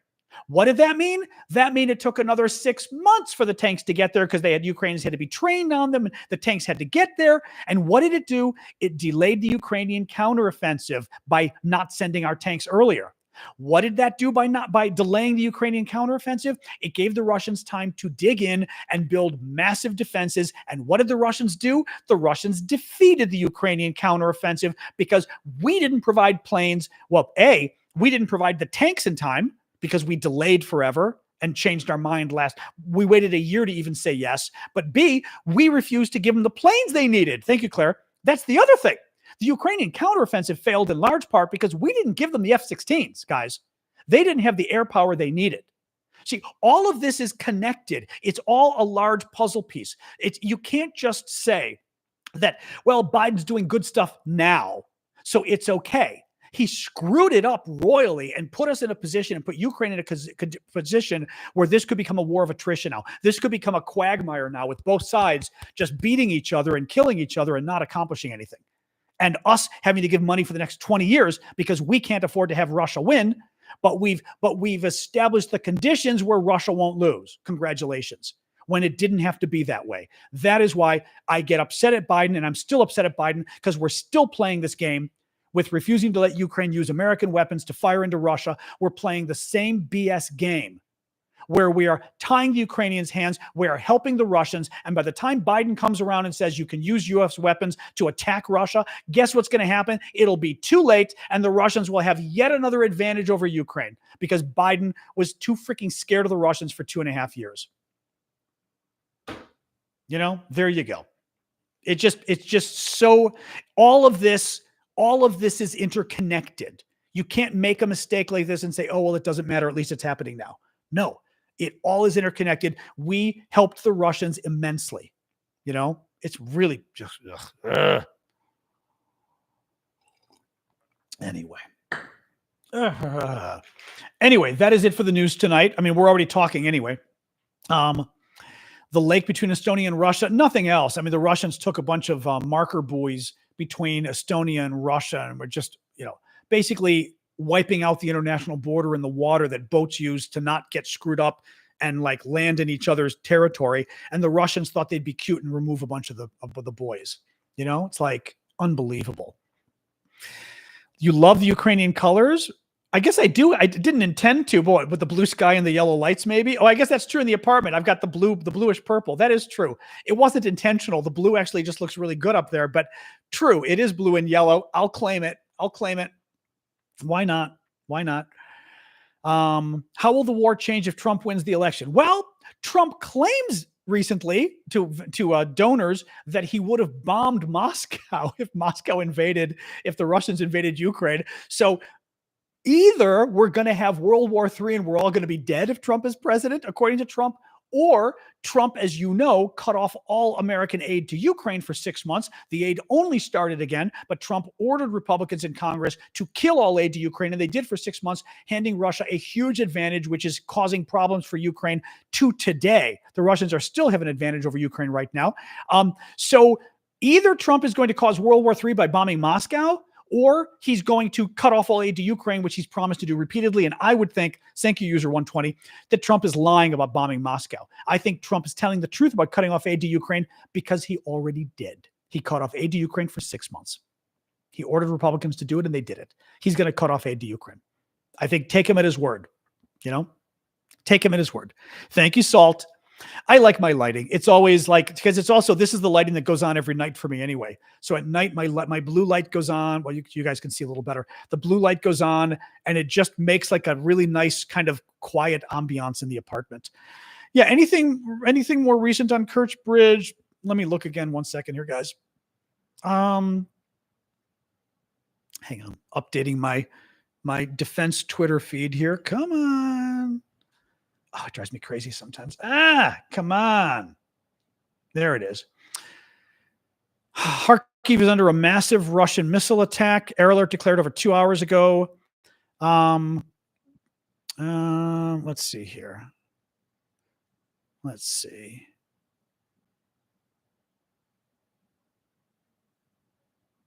Ooh, that's scary. Hold on, still looking here about Kerch Bridge or anything else. Okay, that's interesting. Crimea was under another missile attack within the last hour. The target was supposedly air defense. Interesting. Preston Stewart says attacks on Crimea really picking up in the last few weeks. Thanks for the update. That's something because we have seen a lot of Ukrainian attacks on Crimea in the last month, and I've been reading a number of people saying that they think, well, it would make sense anyway, but there's something going on with regards to the Ukrainians trying to soften up Crimea, but in a very strategic way, like they're planning something, basically, is what this is, which is very interesting. Meaning possibly planning something soon. Who knows, right? I'm just looking here again. Beep, beep, beep, beep, beep. Yeah, nothing else here about Crimea, really. And of course, Twitter has a problem where they kind of mix the reports coming in, like they mix the tweets with old and new, which is really freaking annoying. Like you should be able to like just see the most recent ones would be nice, but that's Twitter. Nothing new. Thank you, Mike Robes or Robies, for the gift. Looking to make sure nobody else has came in while I wasn't looking. Yep, user 120 for the mustache and hat. I think I got you. What else, guys? What else? You're officially buzzed. Anyway, it's both, though, enigmatic. I mean, the Republicans in Congress suck. They cut off all aid to Ukraine for 6 months, causing massive damage. Thank you, Jen. But Biden is the reason that Ukraine didn't win the war already. Ukraine could have gotten back all of its land except Crimea last summer had Biden stepped up. And again, the Germans and the French were also part of the problem. It was all three of them. But there you go, right? There you go. So that's why I blame Biden. Of course, the Republicans are worse. They cut off all aid to Ukraine, but Biden could have helped them win the war. Also, Biden could have had Democrats pass a lot more money before the Republicans took over Congress, and he didn't. at the time, I worked in Congress. Thank you, Paul. I was thinking about it. Like, why not get Congress to pass more money? Right? He didn't. So, and by the way, the 6 months that they hadn't paid the money, he just sat there quietly. No, I'm sorry. Thank you, Ava, for the gifts. It's not true in hindsight. I was saying it at the time. Are you kidding? You may not have been watching my show. Like, I ask anybody here. I am not coming up with stuff out of hindsight. For 2.5 years, I've been saying this about Biden. I've been saying that Biden's afraid of Putin. I've been saying 2.5 years. I eviscerated him when the Germans chickened out when the Poles wanted to provide fighter jets to Ukraine, MiG fighter jets, and Biden and the Germans chickened out and killed the deal. And this was probably the first month of the freaking war. From the beginning, I have been criticizing him for being too chicken of Putin. Absolutely. So this is not hindsight. I have been predicting. I don't think I've gotten anything wrong practically in my analysis of the war at this point. Thank you, Ava. Certainly my analysis of Biden, there isn't much I've gotten wrong on this with regards to the guy. I'm sorry. I wish I was wrong, but because again, the other guy's worse. But Jesus Christ, Ukraine's at war and we're kind of at war, and we're trying to avoid World War III in Europe because a lot of us think the Russians will basically eventually cause World War III in Europe if they're not stopped. So if we're trying to stop World War III, I'm not going to say, you know what? If you try and don't do a great job, that's good enough because you tried. No, we're trying to stop World War III. He could have done better and he didn't. So anyway, oh, you're funny. That's funny, Terry. Terry's playing a drinking game. Very funny. Very funny. Oh, man. He had the congressional support originally, but the problem is Biden had the support. We put freaking ribbons on our trees in every small town in America. Biden had the support of the American people, and he blew it. That's the other thing. He didn't talk about Ukraine. He didn't talk about why the war mattered. He waited like every couple months. He'd say something, some stupid speech, and then wouldn't talk about it for 2 more months. He never gave a good speech. As to why the war mattered. Even his speech in Poland, I didn't think was any good. But he never gave a good speech about why the war matters. Why does it matter to America? Because guess what? He didn't want to anger I guarantee you, the reason Biden never gave an evil empire speech about the Russians. Thank you, Tyberner, for the chilies. The reason he never gave a speech talking about how dangerous this was because Russia is going to attack Europe next, because he doesn't want to put Putin in the corner, because eventually we need to reach a peace deal with Putin, and eventually we need to do new arms controls treaties with Putin. And if we criticize him and say he's going to take over Europe, then we can never reach peace with him. I guarantee you that's what was going on, because that's also the way Biden thinks. That's what Biden thinks. Yeah, of course. Oh, Kitty. Okay, you haven't been here enough, Kitty. Yes, in the last 2.5 years, Biden has occasionally given speeches, attempting to justify the Ukraine war. He's done a shitty job doing it, and I've pointed it out every time. B, the way you win, and this is something I'm an expert at, 40 years of doing policy work in Washington, D.C. at the national level and international level. You do not win messaging wars by every few months giving a speech. You win messaging wars by every day talking about an issue and putting out a good message, an effective message, and beating it to death with a stick. Donald Trump knows how to message. Donald Trump is an idiot, but Donald Trump knows how to message. He comes up with a message. It's catchy. Boy, it's catchy. You never forget. And he beats you to death with it. Donald Trump does. Again, the Biden crime family. Guys, it's been 8 years since Trump ran for president. Every one of us can still name the top 2 things Trump was going to do when he came into office. He was going to build a wall with Mexico, and who was going to pay for it? Tell me, right? 8 years ago, you still remember who was going to pay for that wall? Give me your answer. While I'm waiting, I know you guys are writing this. The second thing was he was going to ban the Muslims. We were going to have a big Muslim ban and ban all Muslims from coming to America. Those were Trump's 2 big things. We can still cite him on this today. What was Hillary's plan coming in?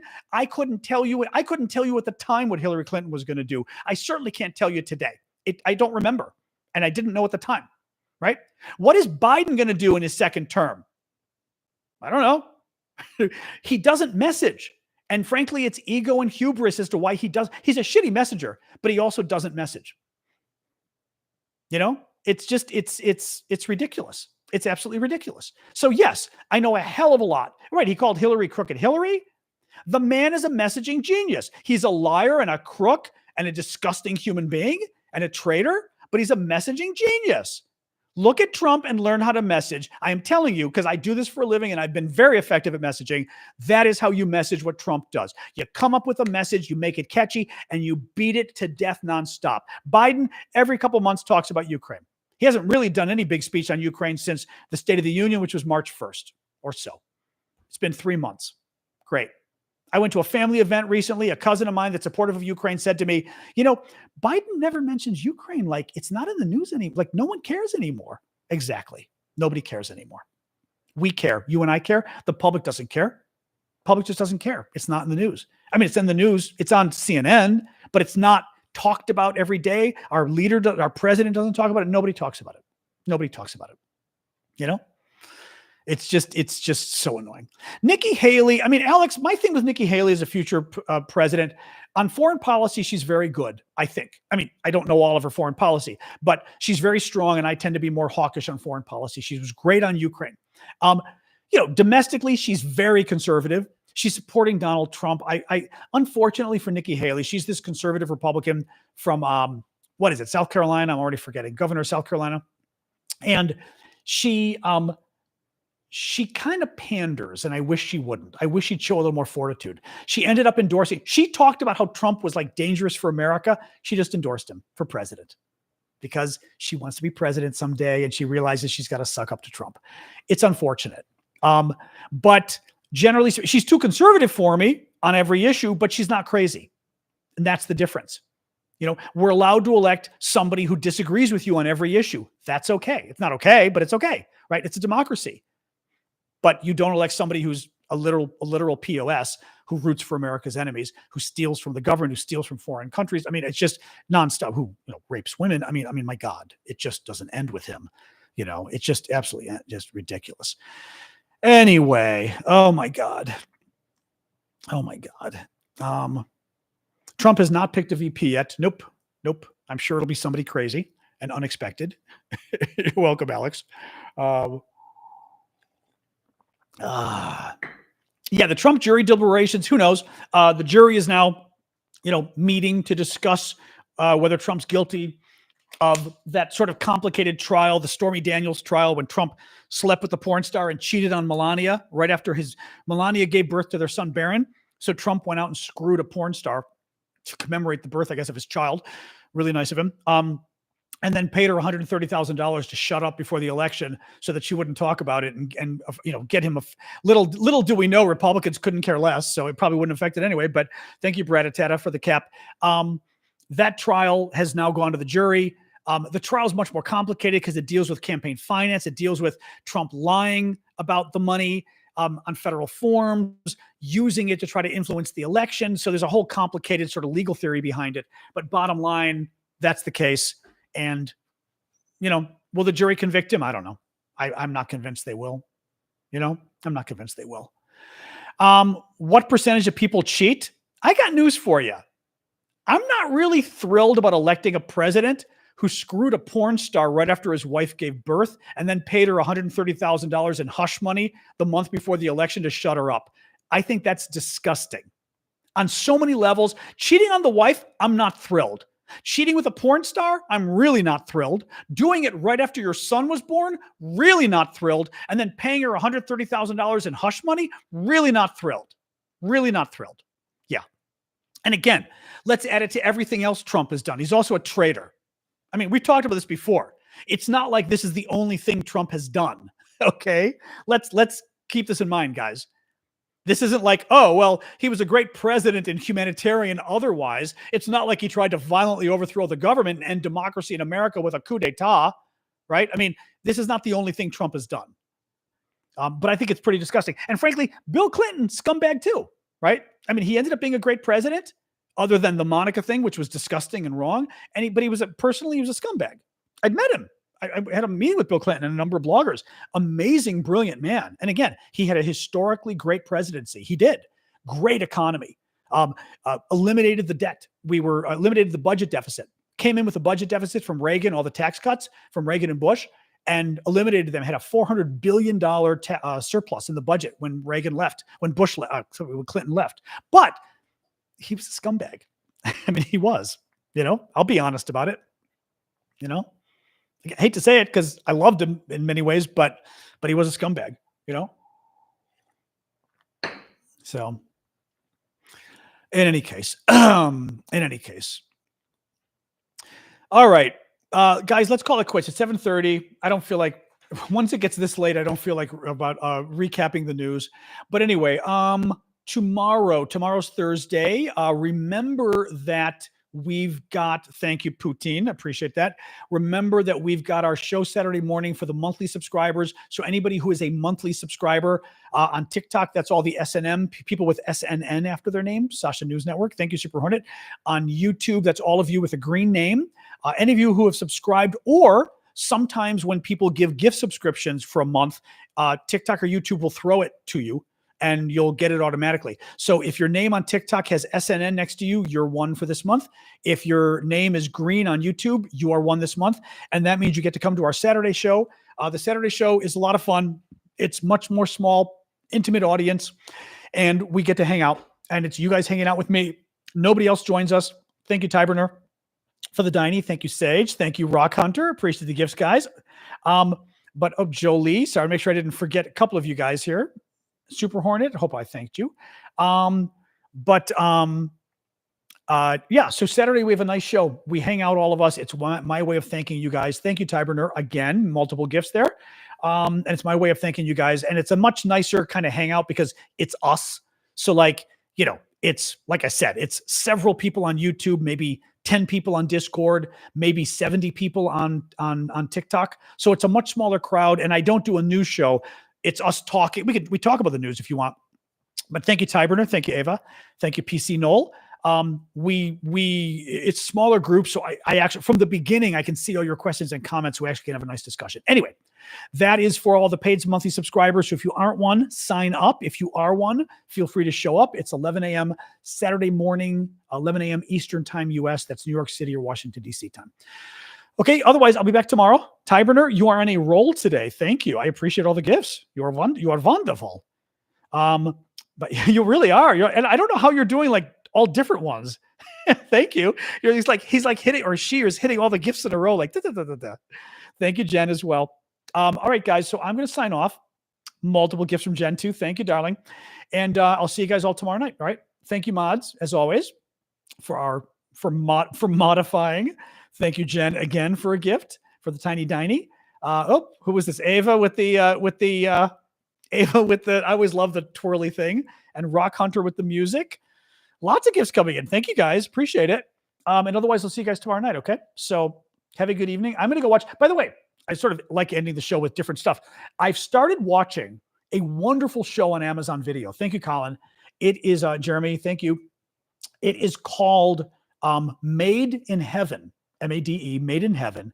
And it is Amazon original series produced in India. So it's like the Indian version of Amazon. It is amazing. Fallout's good too. It is amazing.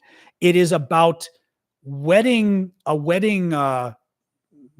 call it? People who throw weddings, the business, right? Thank you, Tyburner. I forget what you call it. Like a wedding business, right? A guy and a girl, a man and a woman, and they have a business where they throw weddings. It is wedding planners. Thank you. I knew I'm forgetting the word. Thank you, guys. Wedding planners. What is remarkable about this show, first of all, it shows you every week is a new wedding and a new storyline, but it's always the same two wedding planners. They are showing you Indian weddings with the most beautiful photography you've ever seen. I had no idea Indian weddings were this beautiful and this and potentially this extravagant. These are rich people. It is some of the most beautiful stuff you've ever seen. Absolutely stunning. I love it. What is remarkable about the show became super. It's still going on. They're in the second year now. COVID slowed it down. The show is super popular in India, I'm told. The show has a gay character. One of the two leads is gay. A transgender character. Strong women characters. The show is about, what the show is actually about is exposing the lie of basically arranged weddings in India, and exposing sort of the lie of women forced into these weddings, of husbands that beat, or spouses that beat their wives or beat their girlfriends, of men or women doing the wedding for money, right? That they're not interested in the marriage. They want the money of the other person, and the parents not caring about the love of the kids. I will say it's a little dark in the sense that I'm a little surprised that it's this popular in India, because it's quite negative. It is intentionally poking at the societal problems in India, from poverty, but also especially the treatment of women, things like that. Again, the gay thing, trans of all things. So if I were Indian, I'm kind of surprised. I'm a little surprised that there isn't more backlash against it, because it's kind of negative in a way, which is, it is, but it's also stunningly beautiful. I've never seen it. I mean, it is one of the most stunningly beautiful shows I've ever seen. Thank you, Tiebreaker. And I'm really enjoying it. The storyline's good. It's not a soap opera. It's done very well. Some of these, I won't tell you the details, but some of these storylines, there's one of a woman basically standing up to her fiance, and you're just like, holy cow. Some of the gay storylines are amazing. But like the woman standing up to her fiance, oh my God. It was just like a tremendous, anyway, do go check it out. It's called Made in Heaven. It is, like I said, a beautiful show on Amazon Video. Highly recommend it. First couple episodes are a little slow, but I thought they were still very good. But the filming and watching these Indian weddings is some of the most beautiful thing. I'm going to tell my mom about it if sometimes she's there listening, because she's always asking me for new shows. I think she has access to my Amazon Video. I don't know. I think she does. It's absolutely stunning. So anyway, I'm not seeing any of you mentioning. Maybe none of you watch this. Usually you guys chime in when I mention shows you've seen. Dinner. I already had dinner. I made I make cod with some cherry tomatoes and a vinaigrette that's very nice on rice. So I just had that already. So I'm full. So I will not be able. I did just go to Trader Joe's. So I've got a freezer full of food from Trader Joe's. I've got my big, I know I haven't made lasagna in a while. I will make lasagna. I've got my big new package of Trader Joe's peanut butter cups, dark chocolate. They're to die for. Absolutely to die for. The funny part about Trader Joe's, not fancy at all. I don't know if that's what you meant. Trader Joe's, cheaper than my local grocery store. I had no idea it was that cheap. It's ridiculously cheap, guys. I don't buy eggs and things there. That's too expensive. But the frozen foods are ridiculously inexpensive. The chocolates, ridiculously inexpensive. The pasta, like organic pasta for $1 a pound. It's insane. Well, maybe not $1 a pound, for $1 a pound for pasta overall. Yeah, Aldi's, we don't have an Aldi's nearby though. Yeah, it is delicious. Some of it's not good. I bought some empanadas I didn't like, but I didn't like them. But still, very good. Lark says, I'm Indian, so I've been to many Indian weddings and confirmed they are beautiful. I mean, and the thing is, the show.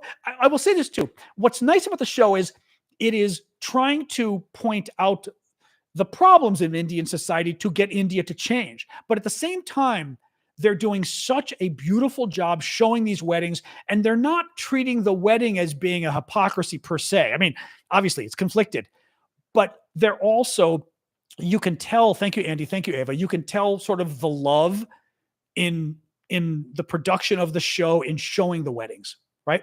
And thank you, oh boy, Vsevolod? I'm not going to pronounce your name right, but thank you for the dancing flower. You can tell that they love India, and they're showcasing at the same time the culture. It's just also the show's called Made in Heaven, MADE, and it's on Amazon. It's true. The other thing that's fascinating, and I will say this because I don't know Indians in Washington, D.C. I've never been to India. The diversity of ethnicities in India. I knew the Indians were a aggregate of many different people, but it is amazing the difference in looking at these folks. The differences are amazing. The mix of ethnicities in India, and some look Western, some look Eastern, it's fascinating because I'm used to European countries a little more monochromatic in a way, right? Traditionally, Europe Greece. We all look like Greeks, you know. Anyway, which name did I say? The hard the hard Ukrainian or Russian name or whatever it was, Sivolod, which I always get wrong if it's Ukrainian. Any case, like I said, it's very good. Go check it out. Ensalada bacalao and Spanish cod salad. Oh, that's interesting. I will have to check it out. Anyway, Ukrainian. Okay, I assumed you were Ukrainian, but I've just never seen that name. And I always have a hard time with the stress of your guys' names. I'm always getting the wrong. I studied Russian for a year. That's part of the problem. But also the pronunciation. I tend to pronounce things with like a Russian pronunciation. So the Ukrainians are always like, that's not how we say it. I know, I can only do so much. Anyway, thank you. Thank you for the gift. I appreciate it. And thank you for joining us. All right, guys, I am going to sign off. We've been doing an hour and 40 minutes. Like to preserve my voice. Tigerman says, having been to India, people are really friendly to tourists. Food's very varied. My only concern with India is I am told by friends who have been there that the food is incredibly hot. I do not eat hot food. A friend of mine spent 3 months in one of the regions for work and said, literally, he said, you would have died. He said, even for him, and he likes hot food, the food was too hot. And I said, but could you find food that isn't hot? He said, no. So I don't know what I would do because I do not eat hot food at all. I mean, I hate it. It's painful.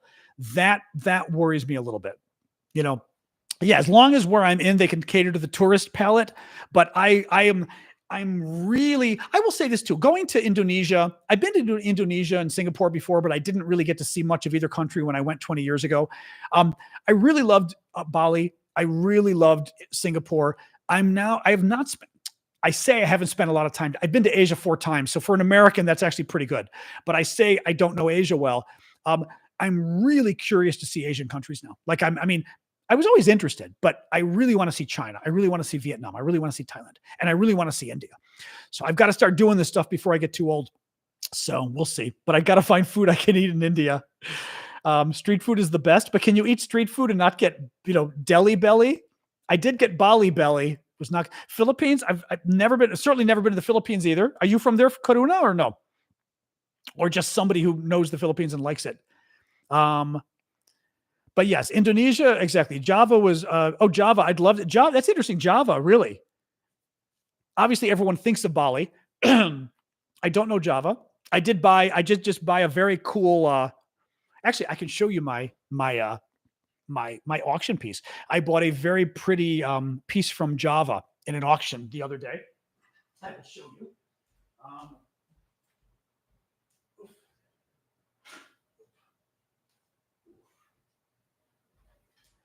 This is very cool. I mean, this is very cool. This is from the Majapahit, I guess I'm not going to say it correctly, culture in Java.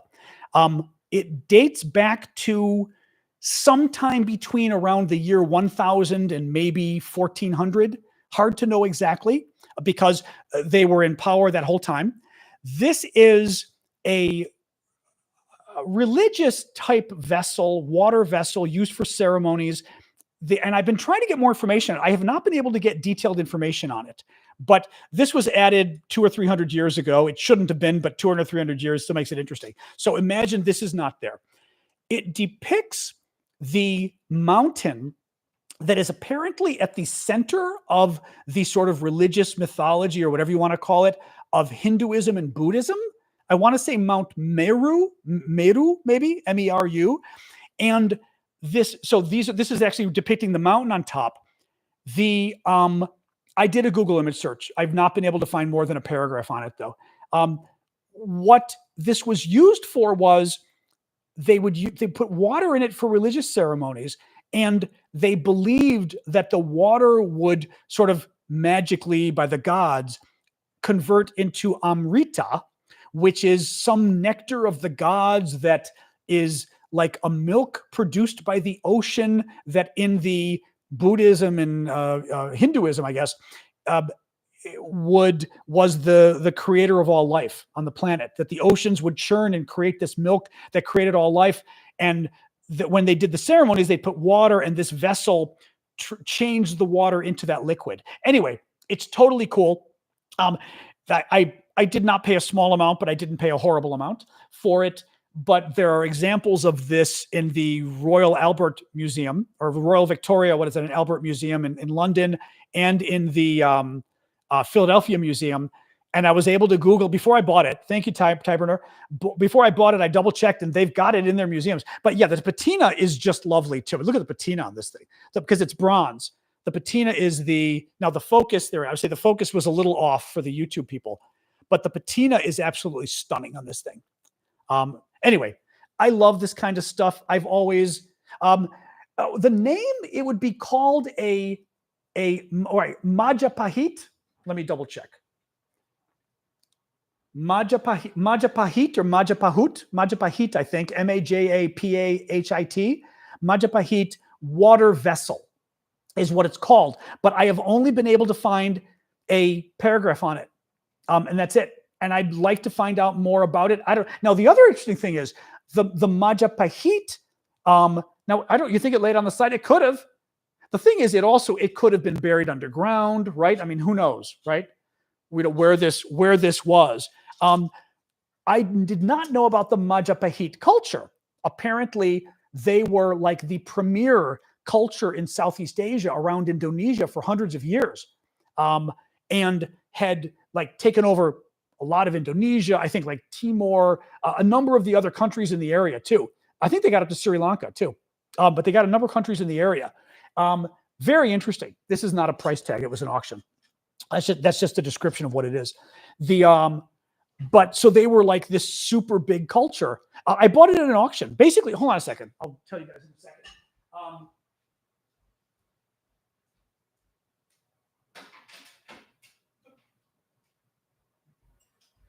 One of the neat things that a friend had turned me on to was estate sales. And I was not familiar with estate sales. I mean, I guess I'd heard of them, but basically people die, people move, they want to get rid of their stuff. If you've got a lot of, like, I've got nice stuff. If I die someday, well, I guess I will. I shouldn't say if. When I die someday, I want my family to like go through and take the stuff they want, but then I'd prefer if they sold, don't throw my stuff out. I've got like some artifacts and things, like stuff that I wouldn't want them to throw out. You can sell them and, you sell it at auction and the family keeps the money. It's better than just throwing stuff out, right? But it's pretty cool because you go to these estate sales. You can go to an estate sale at someone's home and people will have it in their homes. Again, they could be living, they could be dead. They could be living and moving. They could be an old person who moved to a place for old people, a retirement community, and they need to get rid of their stuff, or they could be dead and the family's getting rid of it. In this case, it was actually a guy who had done a lot of business, lived in France half time, and we thought he died. He didn't die, but he had collected so much stuff that the husband finally convinced him to sell a lot of it, I think, and make some money. And what's cool is if you find someone whose taste aligns with yours, it's as if someone went shopping for you, which I love. So in this case, this guy had a lot of cool stuff from France. He was in Indonesia as well, which he got the Indonesia stuff. And I really, especially having just gone to Indonesia, and I like old artifacts and things. But he also got, I will show you one other thing I got that he got in France that I got as well. And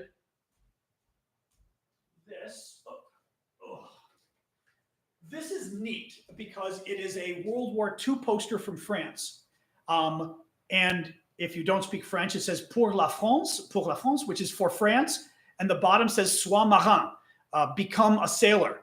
And it is an original poster from 1942. I love that they got it framed with this Art Deco frame. I mean, it's a beautiful frame on this thing. And it's just stunning. And, hang on.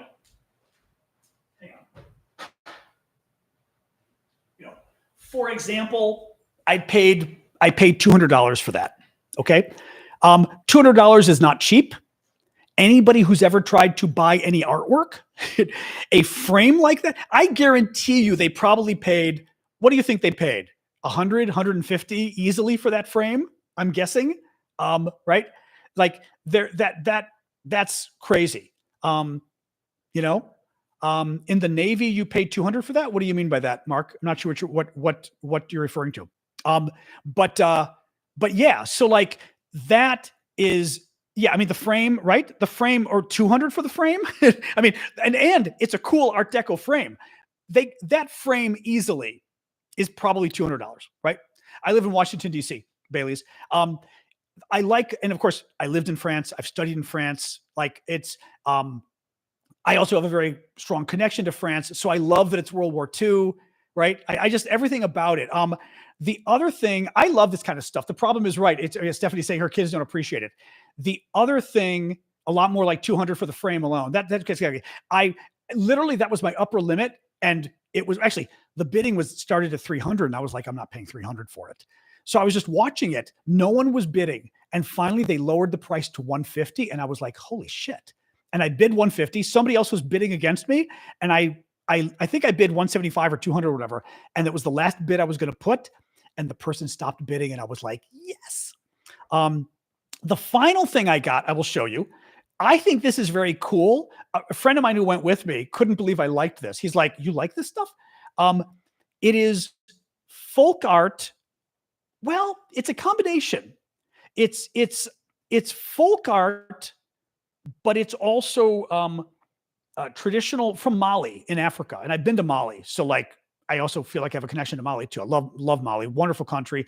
Very sad what's going on there now with terrorism, and everything else, and military government. But they, like many African countries, have this sort of tradition. What is for adolescents, for boys, coming of age, and they have like, I think the Malians may have 6 steps or something for the coming of age of young boys, and one or more of the steps involve these masks that they make, and the masks typically are of antelopes, and literally it's like the antelope horns and the mouth coming down. Well, this mask was made around 1980, and the guy got it at a music festival in Mali, and it's modern. And you'll see it like the old ones, or the traditional ones, are like African masks made of wood. And we've all seen African masks made of wood, right? That traditional brown. This one is a modern one. And at first I thought it was a crocodile. I'll show you. Until I Googled and saw that typically they're antelopes, and I realized it's an antelope. I'm going to show you this really quick. This one's huge. This one's 48 inches. 48 inches is 4 feet, which is 3.1 meters. No, what would it be? 3.3 meters, maybe, almost 3.25, I think, tall. Let me show you this. This one I love.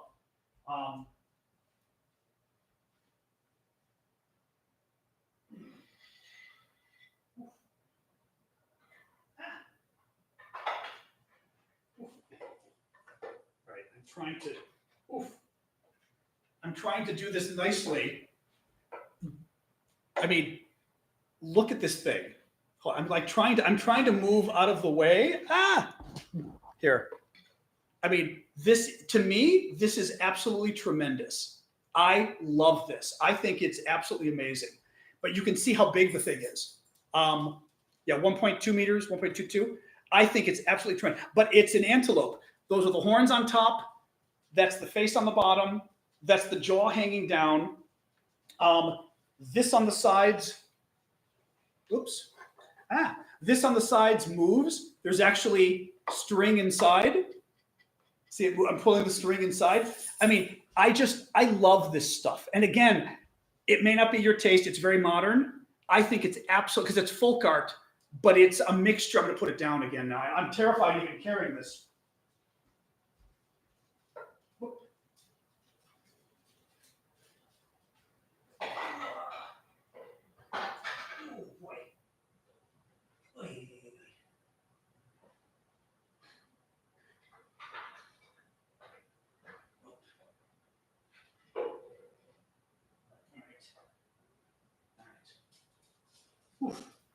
Anyway, so that is what I was doing. You did not hear a crash. No, that is what I was doing last week when I canceled the show on Thursday for an auction. That was the auction.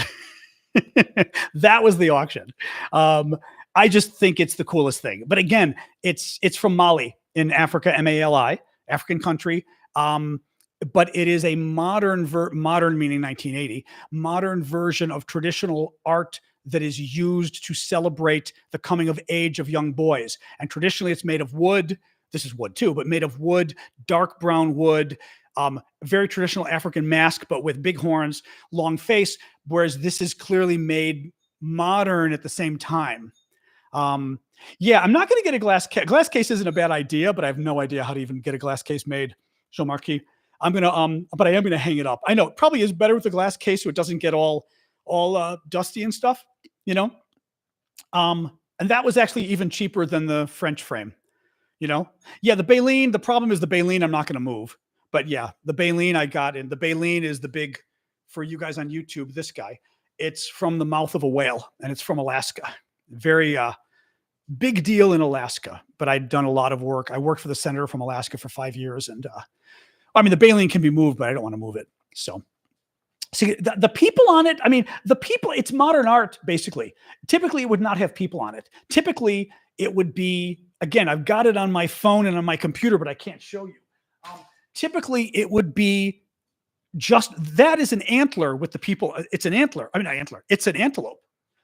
Typically, you would just have the antelope made of wood, dark wood, and you'd have the face of the antelope coming down and the horns going up. That's it. In this case, they made it look modern, well, kind of folk modern, with the people on it and everything else. They don't have any meaning in the sense that traditionally they would not be there. But it's a modern art piece from Mali. Anyway, I just thought it was the coolest thing.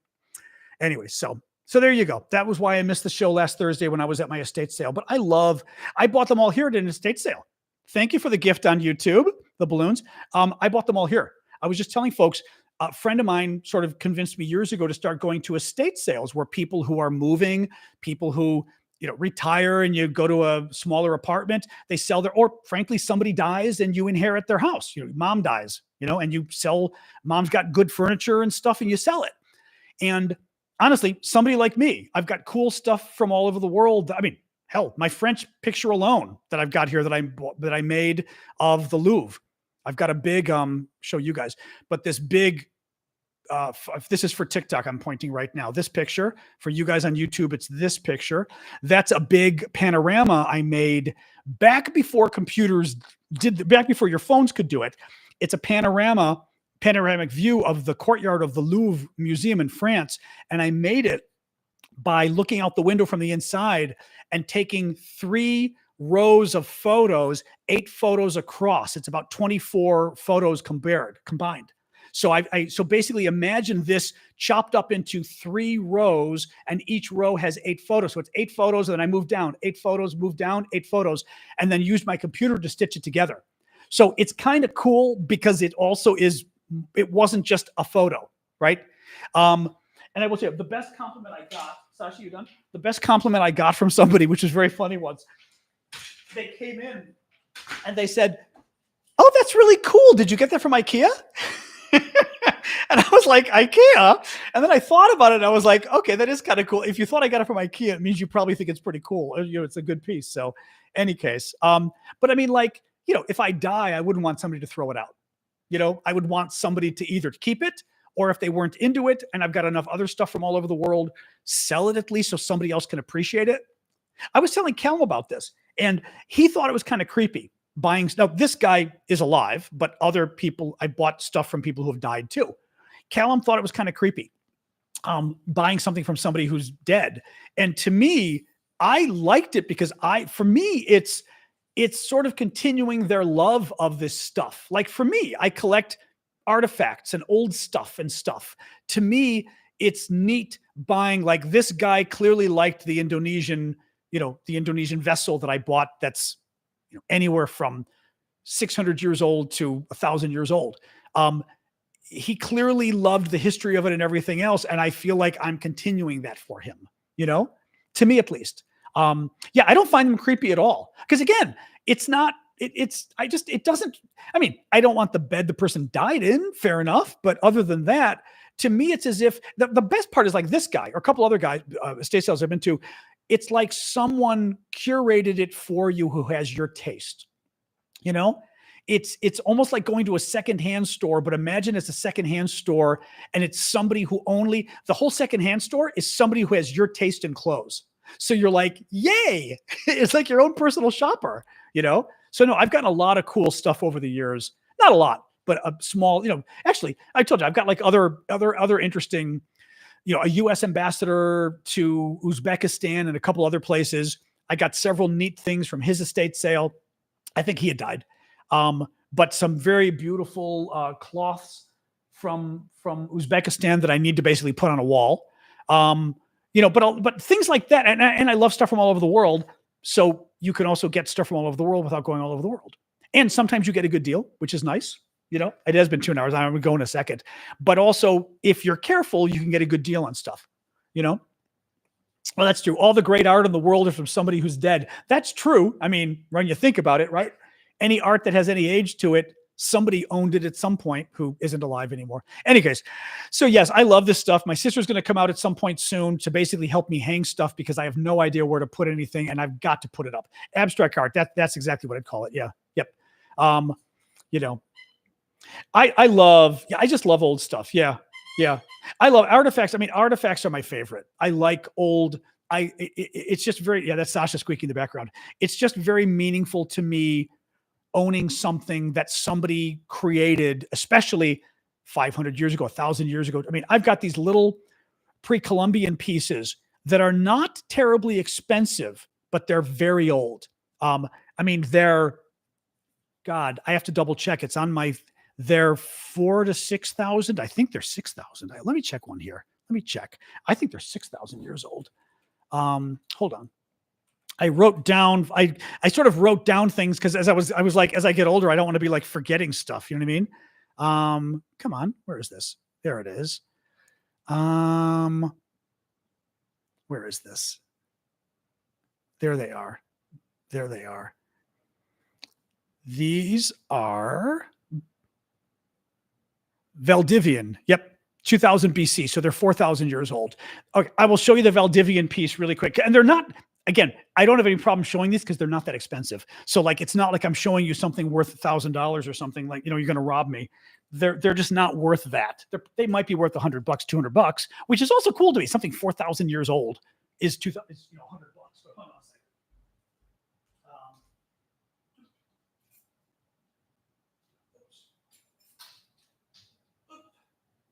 All right.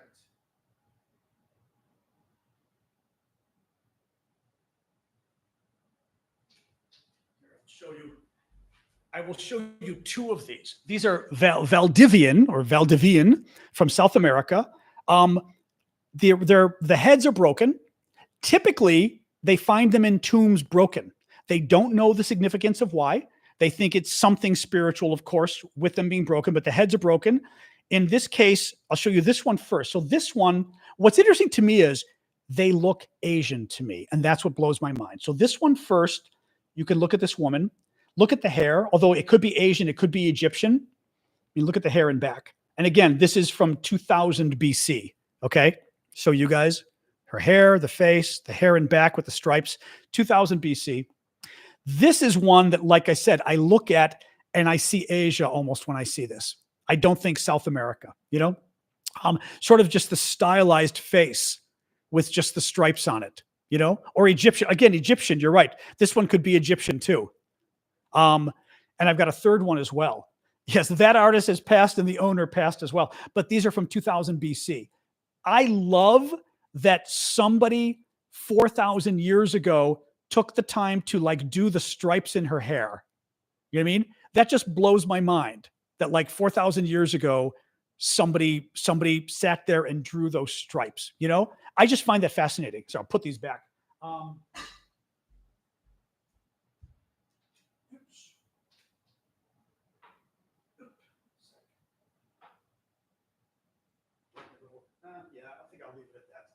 I will leave it at that. Oh. All right. Anyway, and as I said, some of this stuff, those things, they might be worth $100. I'm not convinced they're probably worth any more because you can even find some pieces that aren't broken. I did see some that weren't broken that were for sale, but I didn't want any more. Yeah, there was. Oh no, these are the seals. Yeah. In any case, but I love this kind of stuff. I like the history of it. I like the whole notion of someone, like I said, someone 4,000 years ago sat there and drew the hair on that woman. I just, who was this person? You know what I mean? To me, that's absolutely fascinating. Oh, Ava, that's interesting. Ava says, I inherited a lot of art that my father bought in Africa when he did the UN in 1961. Well, see, and that's cool too, because stuff from back then is sort of not nearly as touristy. So that, and if your dad was working for the UN in Africa, he could have gotten some really cool stuff, very cool, very interesting. Yes, they are definitely deceased 4,000 years ago. Exactly. Well, you could go to, hold on, I'm going to pull this up before we go, because there literally are two websites for estate sales. The one is, let me see here. The one is, oh God, I've got it in my email. I think it's estates.net, maybe. Let me see here. Estates.net. I think that's it. Oops. I'm going to try here. But there's a couple of good sites you can go on. It's not estates.net. Oh, let me look at my email here. But a couple of really good sites you can go on for estate sales. And let me look here. Gmail. And you plug in your area, and they'll give you sort of updates every weekend on what's in your area, how many miles away, this kind of thing. Let me see. Estate sales near DC. Here we go. Come on. Estatesales.net. So estate, E-S-T-A-T-E, sales, plural, .net. There you go. A great website. Plug in your area, set up an email reminder. Well, actually, yeah, Invaluable. You can also use websites for bidding on these sales, Invaluable, live auctioneers. So you can certainly go there, and you can spend the rest of your life Googling for different stuff. And you basically bid via the website. The thing to remember, if you go to the website, estatesales.net, you go in person in your area. The websites, you end up paying like a 28% premium. And you have to pay shipping if it's not in your area. So whatever you're bidding, so if you're bidding $100, you're actually bidding $128. If you're bidding $200, you're actually bidding $260, right? And you have to pay shipping. So you've always got to sort of keep that in mind when you're bidding online on estate sales. You may end up paying 40% more than what you bid. So you keep in mind, you literally in your head, you say, okay, what am I willing to pay for this? Thank you, Annie. I would pay $250 for that total, which means my top bid is probably more like $180, right? So you got to sort of check that stuff out. In any case, yes. But I love estate sales. But I think that's, to me, estatesales.net is the one that Ashley just posted it on TikTok. Actually, I'll put it here for you guys too. But and then I'm going to go, since we've been doing this, estatesales.net. I love this stuff. I like sharing this stuff. It's fun, masters in visual arts. Oh, that's cool. What does visual arts actually do? Just curious before we go, since you mentioned it. What are visual arts? I'm not really sure what that means. So tell us before we go. Nicholas, you can educate us. Yeah, it's fun. And as I said, to me, it's the history. I mean, I like pretty things, but I like historical things more. Art you can see, although isn't all art you can see? Well, I mean, you know what I mean? Visual arts, could visual arts be dancing? So I'm trying to sort of see what this is before we go. Nicholas is going to tell us. In any case, arts, visual, music, histoire des arts, etc. Oh, Nicolas, you're a Nicolas. I thought you were a Nicholas. You're a Nicolas. Visual arts, museums, history of arts. Okay. So it's a lot of different stuff then. That's really interesting. We've got to get you to Washington. You got to take me to the museums. All of our museums, our federal museums, are all free here. So I've been wanting for years to go with somebody who knows their art, to really once years ago, an Italian friend had studied art, and we went to the Metropolitan Museum in New York, and it was so fascinating to have him explain the paintings. And, this painting was famous, the first painting that I think did perspective in the Italian, beginning of the Renaissance. And it was a very bad, a very dramatic perspective. Some of you are going to know the painting. Actually, maybe Nicola, the painting I'm talking about. This sort of, It's very stark, like this, almost like a view down a road with some buildings in Italy. And it's the beginning of the Renaissance, I think, maybe even like 1400s or whatever. But it's, I think, like the first painting that was sort of renowned to be the attempt to use perspective and all of that. But and I love that stuff because I don't know it, but it's very interesting. Anyway, all right, guys. Yes, it's been 2 hours. Let's definitely call it quits now. Yeah, the museums in DC are great. The federal museums are all free. The Smithsonian museums are free, which is nice, because you don't have to pay. So basically, I can go to the art museum. The zoo is not far away from my place, and it's free because it's part of the museum network. So the zoo is free. I go to the zoo like 3 times a year. And yes, Timothy just mentioned we are getting our pandas back.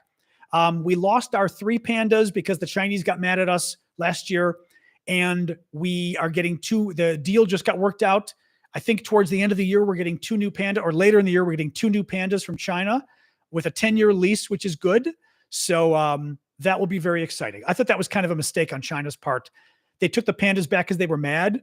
And it's like, this is good propaganda for China, to be honest. So, all right, guys, let me go. As I said, I don't like going more than 2 hours because I'm going to ruin my voice here. I know this could be a record, but I don't want to ruin my voice. All right, guys. We should plan a DC trip, although it's a bit of a trek, but depending where people are, but it would be kind of fun to figure it out. DC does not have an aquarium at all. The aquarium is in Baltimore, which is an hour away. I've never been. I think it's good, but it's an hour away. So sadly, and it also means you're going to pay for it. All right, guys, let's have a good night. Thank you all. I will see you all tomorrow, but this was long, but what the hell? It's fun. I like show and tell. It's fun. All right. Have a good night, everybody. Burp. Yeah, exactly. Burp.